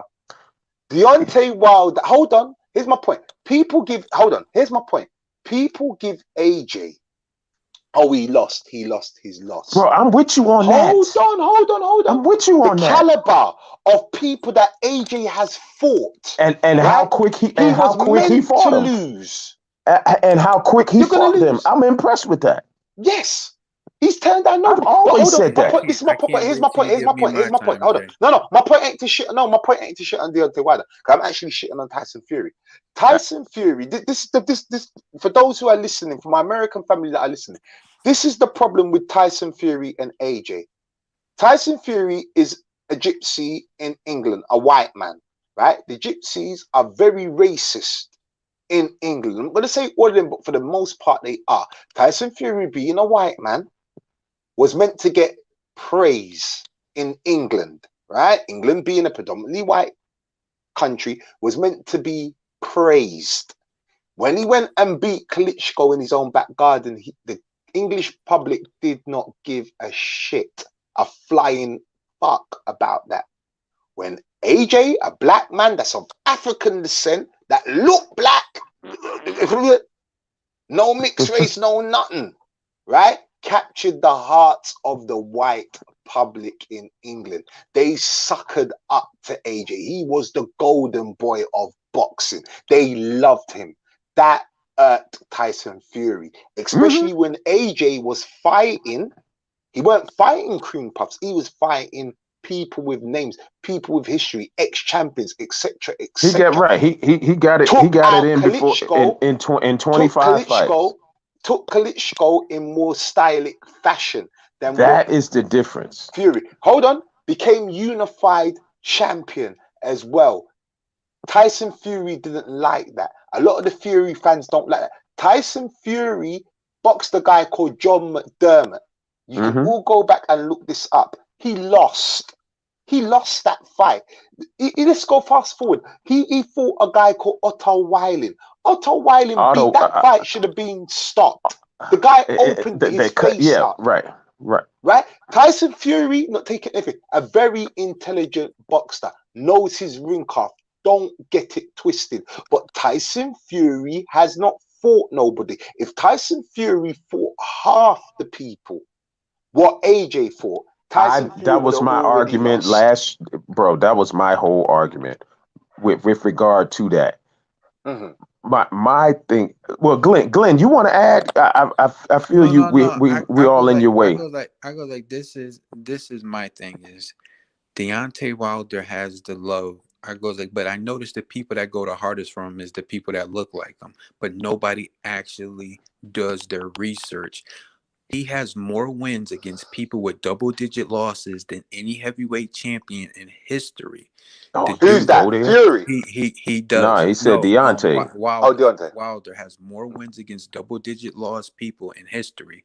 Teddy Atlas, man, this is the thing is when you talk about sales, he couldn't even sell out ESPN events.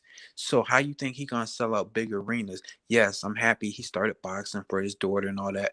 Pity patty bullshit unicorn shit. Good for you. But a boxer, he is trash. He has one punch. He's never developed any boxing skills. He's a horrible boxer. He has one punch. Can he knock you out with that one punch? Yes. And Ortiz, I say he's garbage, but the thing is about Ortiz is who the hell has Ortiz beaten? Nobody. I goes like, he went listen. Who has any of these dudes beat? He fought a boxer. Who has any of these dudes beat? British level. I goes like, you know, the one heavyweight that has the best record that was once a champion and nobody is that that New Zealand dude. Joseph Parker. If you look at his resume, his resume is talking. It's better. His resume is better than Ortiz. Is the best out of listen, anybody. There's resume, but when you're fighting the 8th to the 20th best, it's a log jam at the top that they got to get over. I get the love people have for Wilder, but let's go to Deontay. There's a way of growing, or it's like going to the record label versus selling it out of the trunk of your car. You do it your way. You're not indebted to nobody. You're not getting cheated. You're gonna do your game your way, and then when the money comes, you understand the game and you get your money. The little bit of love I did have for Wilder, he lost what he did to Mark. He did to Mark Brady. Nah, that was fucked up. But at the same time, and excuse that's one. And two, to say this man, listen, that outfit weighed. You know how much that outfit weighed. Listen, to say this man cannot box, y'all are doing him a disservice. I'm sorry. He got a solid jab. He got a nice right. Knocking motherfuckers out is a boxing skill. If y'all don't realize that shit, he has one hand. He has one hand. So if you fighting a bad motherfucker who winning all these rounds. So wait, hold on. Wait, let me say this. Let me say this. Hold on. Let me say this. So you think Deontay Wilder is a good boxer?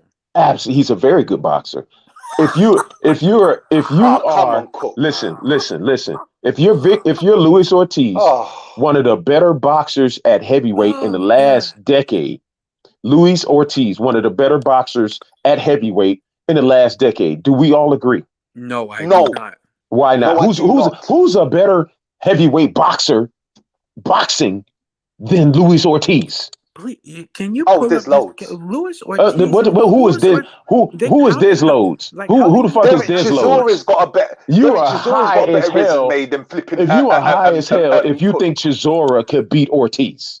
I didn't say that. I said okay. I'm talking about he's beating better caliber boxers. Who is going to beat Ortiz? My thing is about Ortiz when they gave him that nickname, the Boogeyman. It really wasn't a boogeyman. His anyway. Corner, no. His corner people back out of a lot of fights. Look what just happened. Look what just happened. Tell me who can beat Ortiz. That's all I'm asking. Look at what just happened yesterday. Look at what just happened yesterday.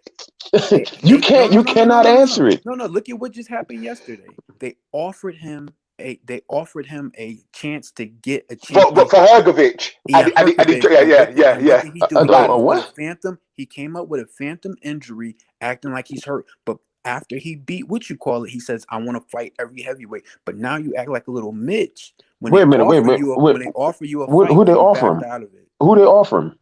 They're offering that big dude that's knocking out everybody. Hergovich? Who the fuck is that? But if he beats this dude, he gets a title shot. If look, Ortiz is turning 43. Why would you pass up that opportunity? Why would you waste your time? Give me the shots at the belt. I'm 43 years old. I just won. And I don't even think he just won the IBF. He just won the Cuban birth certificates be some shit.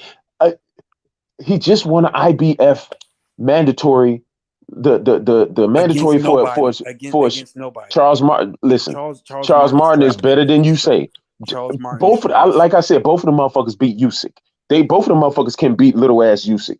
AJ is just a shot fighter. There ain't too many. They're not taking that. They're not taking that. Oh my God! Whatever money you want to put up on Usyk outside of AJ, because AJ is a shot motherfucker. Anybody touch AJ, he's gonna crumble like a house of cards. So he's at that point in his life. I agree. I can't think. But hold a minute, Cook. You said right. That I do agree. AJ has got mental problems right now that he needs to think. But you asked me who would hold on. So Joe Joyce, absolutely. Joe Joyce will knock out. Will knock out. Joe Joyce will take what's his name. So. Joe Judge at this point could probably beat AJ. No, I'm not about AJ. I'm talking about your boy, Ortiz. Oh, you motherfuckers are wild. All of them dudes. You motherfuckers is wild. Hunter will beat Ortiz. Michael Hunter will beat Ortiz.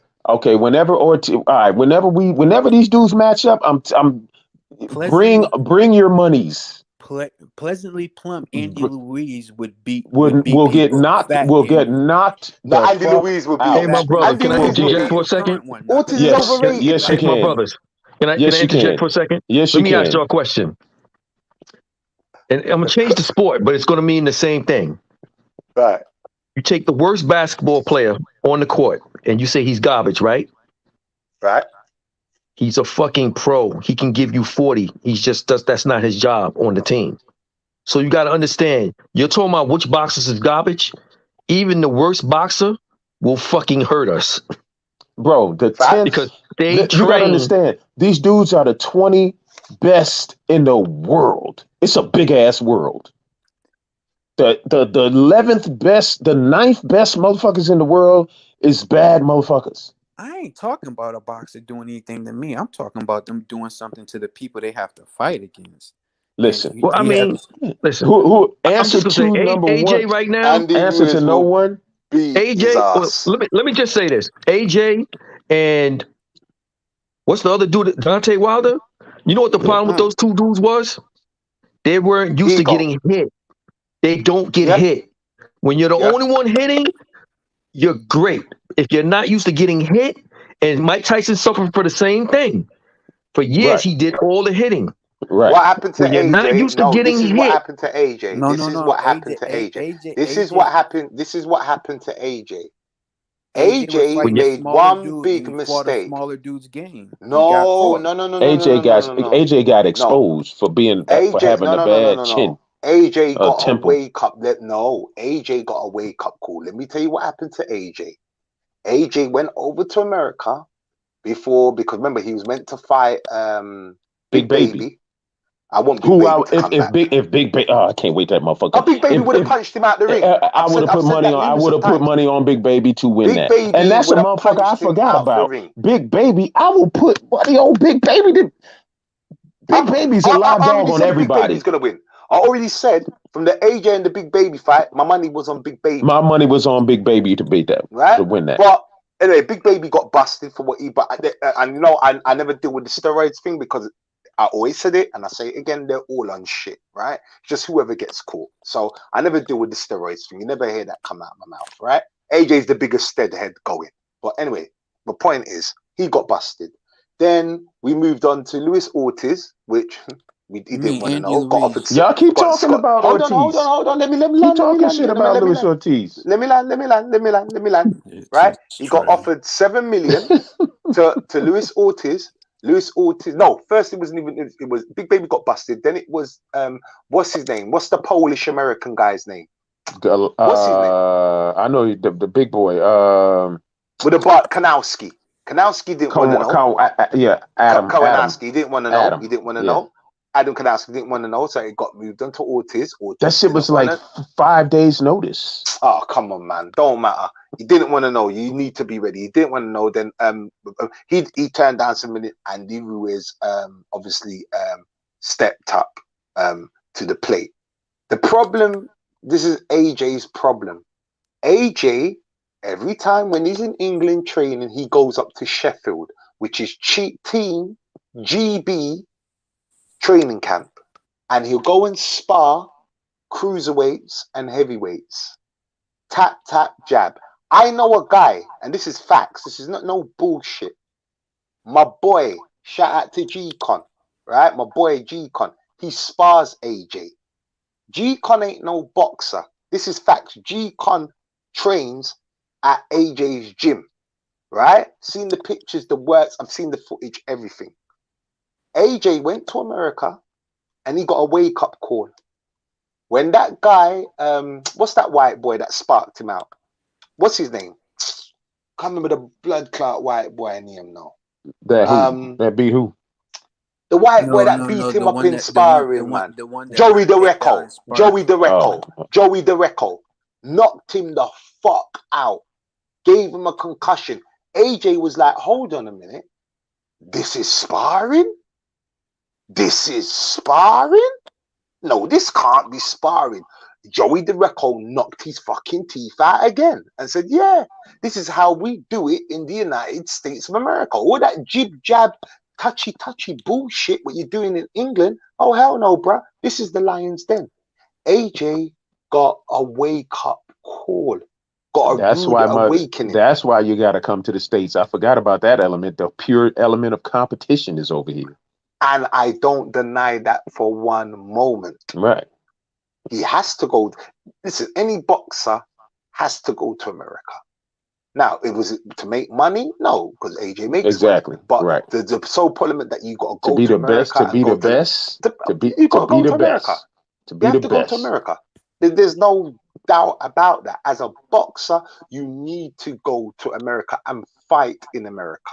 To be the best. Even if you fight once in your lifetime in America, you need to go to America and fight in Madison Square Garden or Las Vegas. Mm-hmm. That's a must for any boxer. But AJ got a rude awakening, and he still hasn't not learned. He's been he's been cracked. That's what AJ problem is. My thing is about AJ's. His biggest problem is become a better boxer and stop trying to be a fucking bodybuilder. AJ's problem is he can't take a punch. AJ always comes in the ring where he's trying. He can take a punch. Because he took that Klitschko punch. He took that Klitschko punch. He just got a rude away. He just didn't get enough of them. Every time Usyk touches him, every time Usyk, they ruin. Look, between your boy DeRecco, whatever his name is, between fucking that Klitschko right hand he ate. Man, it's residual effects that's fucking AJ up, because I agree. The punches that Fat Boy landed on him, those were like bad balance. It's like, damn, bro, your balance, something ain't right. Balance was terrible. Yeah, it's like something is something is nerve, your nerve, and then every time Usyk. To me, the second fight was more detrimental. Yeah, but you guys keep on downplaying Usyk. Why do you guys always downplay Usyk like he's some Johnny come lately? Usyk used to box heavyweight in the amateurs. Right, but you guys got to stop that. But the way Usyk ain't no Johnny he come had lately. He had an easier time with AJ. That Usyk had to fight. Did you see the guys he had to fight in the cruiserweight division? He cleaned it out. I'm not denying that. And them guys weren't no joke, brother. I'm just saying he had a easier time with AJ than he did with Chisora. Who did he fight? Chisora? Chisora done a better job. Chisora done a better job. Right. I'm like, bro, you let Chisora, you couldn't even dent Chisora. But he caught the right guy in AJ. Right. Something's going on with every AJ. Every time he connected clean with AJ. Put him off his equilibrium. Right. His whole body was like, it got jolted from a nervous. He ain't hurting no big heavyweights with that bullshit. That's what I'm saying. He is not hurting. He is going to be flat out. Hold on. So he's going to be flat out out. You have to He's hurt just somebody? Like, no. come on. You got to get respect. He's not going. If you can, if he ain't getting no respect for that punch, your boy, this is my fear. weigh the same. Listen, what are you talking about? Usyk and Wilder weigh the same. This is my fear. No, that's it's about. And Deontay got a chin. Well, this is my fear. Deontay, bro. Deontay did not get. Deontay did not get knocked out from a 2-piece and falling on his ass. Oh God! It took a sound, long, tiresome beating, bro. Look at the fight. Sure, I'll buy you a Wilder Look at shirt. I'm laying down T-shirt facts with escrow on it. Now I would get that. But I'm trying to lay the fact down. It took them 11 rounds. When we're done, bro. Don't act like. No, what I'm saying is don't act like Deontay Wilder got flash knocked down. I'ma say this. Or let me rephrase that. This. Hit with a 2-piece and was hurt. It took him 11 rounds. And he got knocked down. He knocked Fury down 4 times. I say this. Hold on. He was exhausted. I say this. The last fight with Wilder and Fury, I had to give Deontay Wilder credit. He boxed. He boxed intelligently and he boxed smart. Now, those who don't know me, I was a Deontay Wilder fan. I was. I'm not going to say that. I was. Until we started talking that Dungeons and Dragons shit. That's when I was like, nah, this guy's deluded. This guy's coming to money and he's clearly deluded. Moving on to the welterweight division. Now, back to Ennis. Food. Everybody's food for Ennis at 147. Hold on. Yet again, it's easy for me. Is Ennis talented? Oh, that boy is special. That boy is special. Let's not take nothing away from him. He's special. Definitely a special talent. And he will go far. But brother, you've not fought anybody. The only person you fought is Lipids. Bro. Right? Hold on. You can say all that. No, this is facts. Hold on. See, I'm putting cases on all you niggas. Okay, that's cool. And don't get me wrong, I love Boots, right? But you know me, bro. I'm home team, right? Conor Benn's coming up. Now, am I saying Conor Benn can beat Ennis? I'm not saying that. That's not what I'm saying. What I'm saying is that Ennis, it's easy for Ennis to dance around the ring and do what he do. His toughest opponent has been Lipids. He's not fought anybody above Lipids. Now, the last dude, what's his name? Delorme. Oh, come on. But see, that's not, anyway, bro. That's not the point. Let me get to my point. That's not the point. Anybody can beat anybody on any given night. Let me get to my point. Now, Ennis, I love that kid. He needs to show me more, right? I need to see more. I need him to fight somebody. I need to, because when he gets into a ring with a half decent, not Lipids is done, but when he gets into a ring with a half decent person, there's not going to be so much dancing around. Same thing with Conor Benn. Now I hope Conor Benn does get who they're picking for Conor Benn now. I think it's what's his name? What's his name? You know the come on, man, the fucking the cheap Floyd imitation. What's his name, man? Tank Davis. Berto. No, the cheap Floyd. No, you talking about Floyd imitator? AB. Which AB's done. AB's done, right? Now, would AB give him a test? Because remember, Conor Benn's only how old is Ennis now? What, 22, 24? Okay, so he's the same age as Ben. So now I think that's gonna go ahead because that's a big payday for Bro, Conor Benn is okay. Yeah, I was just about you said. I thought you said Conor Benn was gonna fight Ennis. That'll never happen. No. That's not what I said. No. I already said Ennis is a very special fighter. Bro. Very special. But hold on. 100 on Ennis to beat Bud or Errol. I ain't got shit else to say. I ain't got shit else. I don't have shit else to say about that.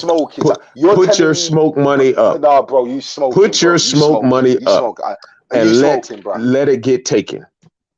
Ennis is going to beat Bud Crawford. Are you beat Bud? Throw me an extra 100 for the KO. Oh, come on, man. Okay. Oh, come on, bro. Okay. Come on, bro. You can come on. My bad.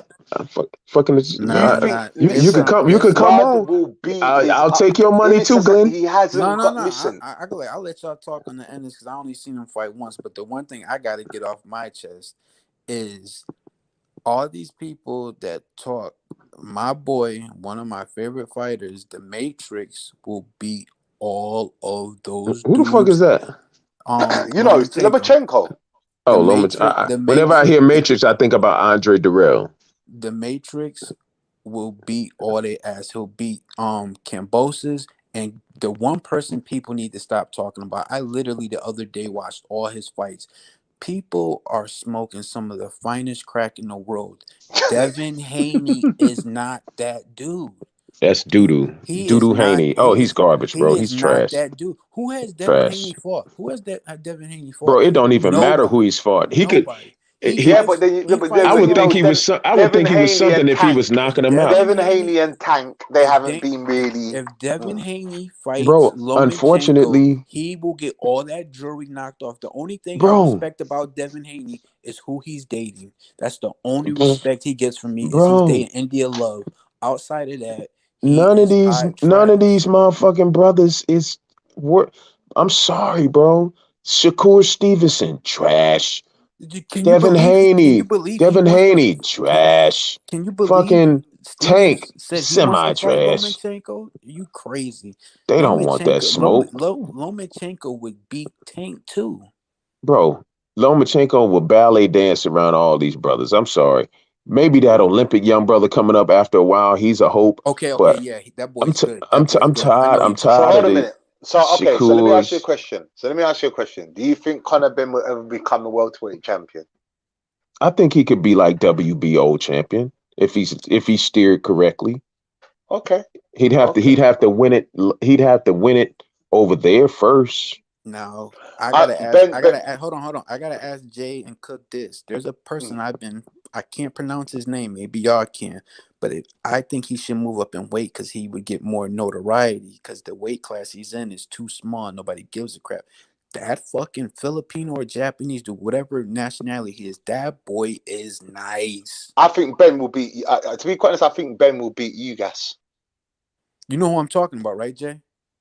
You talking about Naoki? Yeah, the one that's pound per pound. Yeah, the guy that's in. He's a fucking. Well, he's carved out of granite, and he just punches hard. He needs to go up in weight. It's like one of these dudes. It's like one of these dudes. Like he's right? What weight is he fighting now? He's probably like 118 or some shit. But he punches like he's a fucking light featherweight. Dude, he punches like he's a super like a junior lightweight or some shit.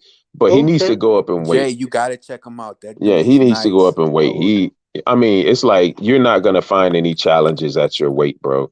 He's one of them dudes you can, when them little motherfuckers, you can see that you're like, you're gonna kill all these. You're gonna kill these dudes at that weight. You need to go ahead and move up. I don't know what you was doing maybe you got genetically big ass knuckles or some shit, but you need to move up. I know it's Naoi or some shit. Yeah. And that's his last name, but he's like one of the top. Yeah, he needs to go ahead and just move up in weight because his punch, he's just too dominant at his weight. You know what I'm saying? I'm like, all right, it's getting boring now. Go ahead, move up, find some challenges, move up until they can challenge you. You know what I'm saying? Pull a Pacquiao, bro. Just go ahead and pull a Pacquiao. Keep moving up. Zoom on up. Get the money. If he moves up in weight, that's gonna be scary. He move up to 135. If he still has he's gonna bring that punching power because he's fast as shit. But these motherfucking, I'm tired of these brothers, man. I'm tired of Shakur. I'm tired of Devin Haney. They ain't gonna fight each other. And I'm They, sick. No, they're I'm not. sick of the they Charlos. I'm sick of the Charlos. They got I've been talent. They sick of got I've talent, been but they sick of the Charlos. I'm been sick of the twins, bro.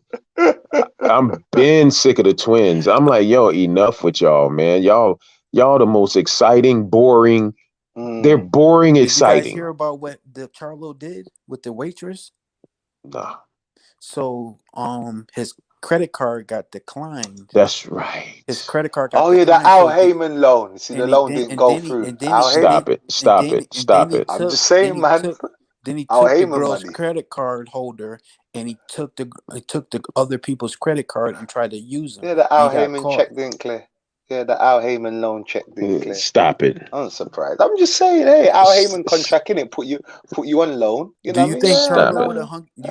You think Charlo would have hung in there with Canelo? I don't think so. No way. Canelo would have took his head off. Now, this is a fight. The only person that would have gave Canelo Benavidez. That's the only person that would have gave Canelo trouble is Benavidez. What do you guys think about that mega fight that's being thrown out there? Canelo versus Usyk. Nah. What's the name? Will come down. What's the name? What's the name? Will give him some problems too. That Berlinga. That young. Going back to Canelo. No, I'm talking about. Canelo, the other 168, that young boy that's knocking everybody out in the first round. Oh, what's his I know name? who he's talking about. Joseph Malinga or something. Yeah, hold on. Is that Dre? I'm on my phone, bro. Hold on a second. But they're talking about Canelo and Usyk fighting each other. Yeah, I heard about that. Usyk said he would drop down. That would be a mega I don't think fight. that's gonna happen. That ain't would be gonna a happen. Mega fight. I don't think that's gonna happen. Canelo's not gonna. That one guy, everybody's saying Canelo's gonna beat. I watched some film on him. That African dude's not gonna be an easy go. No, he's not. But then also he wants to fight. What's his name as well? Makabu. I think he'll beat up Makabu. Yeah, but that guy he's going against ain't no slouch. He's gonna go and fight. He's gonna go and fight Makabu because Makabu wants to cash out. He's gonna go and fight Makabu. That's. I'm telling you. I don't even think he's gonna fight that motherfucker, bro. He's gonna fight Makabu. Trust me, Makabu. That African dude's not gonna be an easy go for Canelo. That's who Tony Bellew beat. Well, knocked him out, innit? Right, I saw that knockout. That was his only loss. Yeah, Makabu. He's gonna fight Makabu. He's gonna fight Makabu. He's gonna fight Makabu. He's gonna get a couple of million. He's gonna cash out. It's gonna be a good payday for Makabu. I want to see Canelo go against that dude I watched a few weeks ago. That dude from Canada, but he's Russian. The champion. Peter Biev. Yeah, he fights like a bear. Bertabiev, yeah. Nah, he ain't fight. Look, understand something. Canelo might as well go ahead and retire, bro. He ain't gonna fight Benavidez. He's not gonna go back to 160. He's gonna go and fight. He's not gonna. He's gonna have to. He's not gonna go. He's not gonna go that high. I don't think he's going that high. He can't. He's not fighting anybody at 175. You think he'll fight Tyson Fury? No way. No, hilarious. I'm saying it's a fight that's been thrown out there. No. Canelo, nah. It's 5'7" versus 6'9". He's not gonna. He's not gonna get that. I think he's honestly gonna retire. Yeah, you know the fight I really want to see, just to shut Floyd Mayweather's mouth. I want to see Tank Davis go against Josh Taylor. Oh, that'll never happen. Josh Taylor would eat him for breakfast. Taylor would eat him up. I just want to see Floyd shut up. But they're not gonna put him against it. Josh Taylor is a hard matchup because that dude is nice. Nobody talks about him a whole bunch, but that dude is nice. He is, bro. Josh Taylor is nice. You know what I'm saying? Josh Taylor is nice, but they are steering these dudes, and it's getting a little. It's getting a little annoying for me. I'm like, fight everybody for crying out loud. Everybody needs to get it together and just make these get the tournament. Do something. I just thought about this. What about Benavidez versus Taylor? It's not like it would be a crazy weight difference. That would be a good fight. Will be, but I don't think he'll take that fight. What you say? To be quite honest, I don't think. I think Josh Taylor will go and fight. What's his name again? What's that kid from? He fought him before. What's his name, man? He's light skinned man from Texas. He beat him before, man. What's his name, man? Can't remember his name, man. The young kid, man, from Texas, man. Josh Taylor beat him up before. Mm-hmm. They want to run. He wants to run it back. I forgot his name. No. But I'm saying, if Taylor and Benavidez fought, who you think would win? Between who? Josh Taylor versus Benavidez.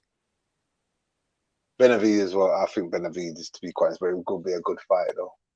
Because Benavidez is, that dude. You got to throw a kitchen sink to knock that. Like he'll get knocked down, but he's gonna get back up. Strong Scottish guy, man.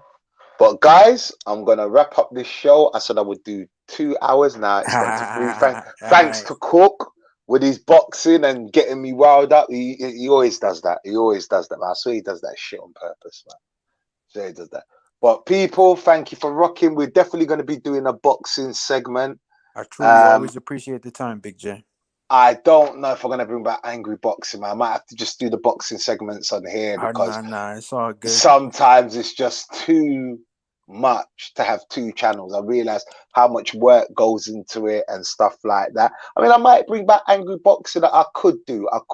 Well, it is. I think it's just getting the brothers together. That was the hard part and time. But you already know my schedule's always open.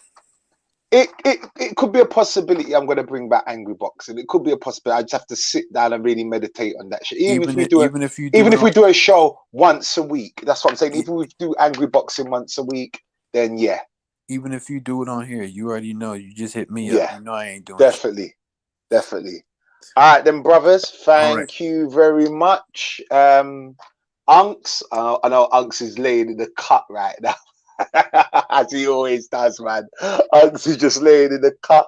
Yeah, I'm listening to the boxing. I'm listening to the boxing, man. You know what I'm saying? I'm listening to the boxing, man. Y'all beating people up overseas and everything, man. I know. We'll be back. I'm sorry, people that came in. I mean, obviously, don't listen to the last hour of the show because we are talking about boxing. But go and check out the rerun of what we're talking about. As I said, and why we should respect the PESO. Up in here. Oh, Glenn's gone. Salute to you, Glenn. So, Unks, I just want to thank you again for your time and energy. I will be calling on your services again, as usual. You're always dropping that wisdom. And Cook, brother Cook, Mr. Escrow himself, thank you for your wisdom and knowledge, my brothers. Appreciate my brother. I'll holler at y'all soon, man. All right, peace. All right. Peace. Good night, brother. Peace. All right, peace. Salute. So this is Big J Escape to the Dominican Republic. We just got into a boxing segment, as we do. We're crazy about boxing and all things boxing. I'd say, listen to the first 2 hours of the show. I mean, we did kind of take it into the boxing realm, as we do, because we are boxing fanatics. Didn't mean to happen like that, but, it does happen. But, that's the show.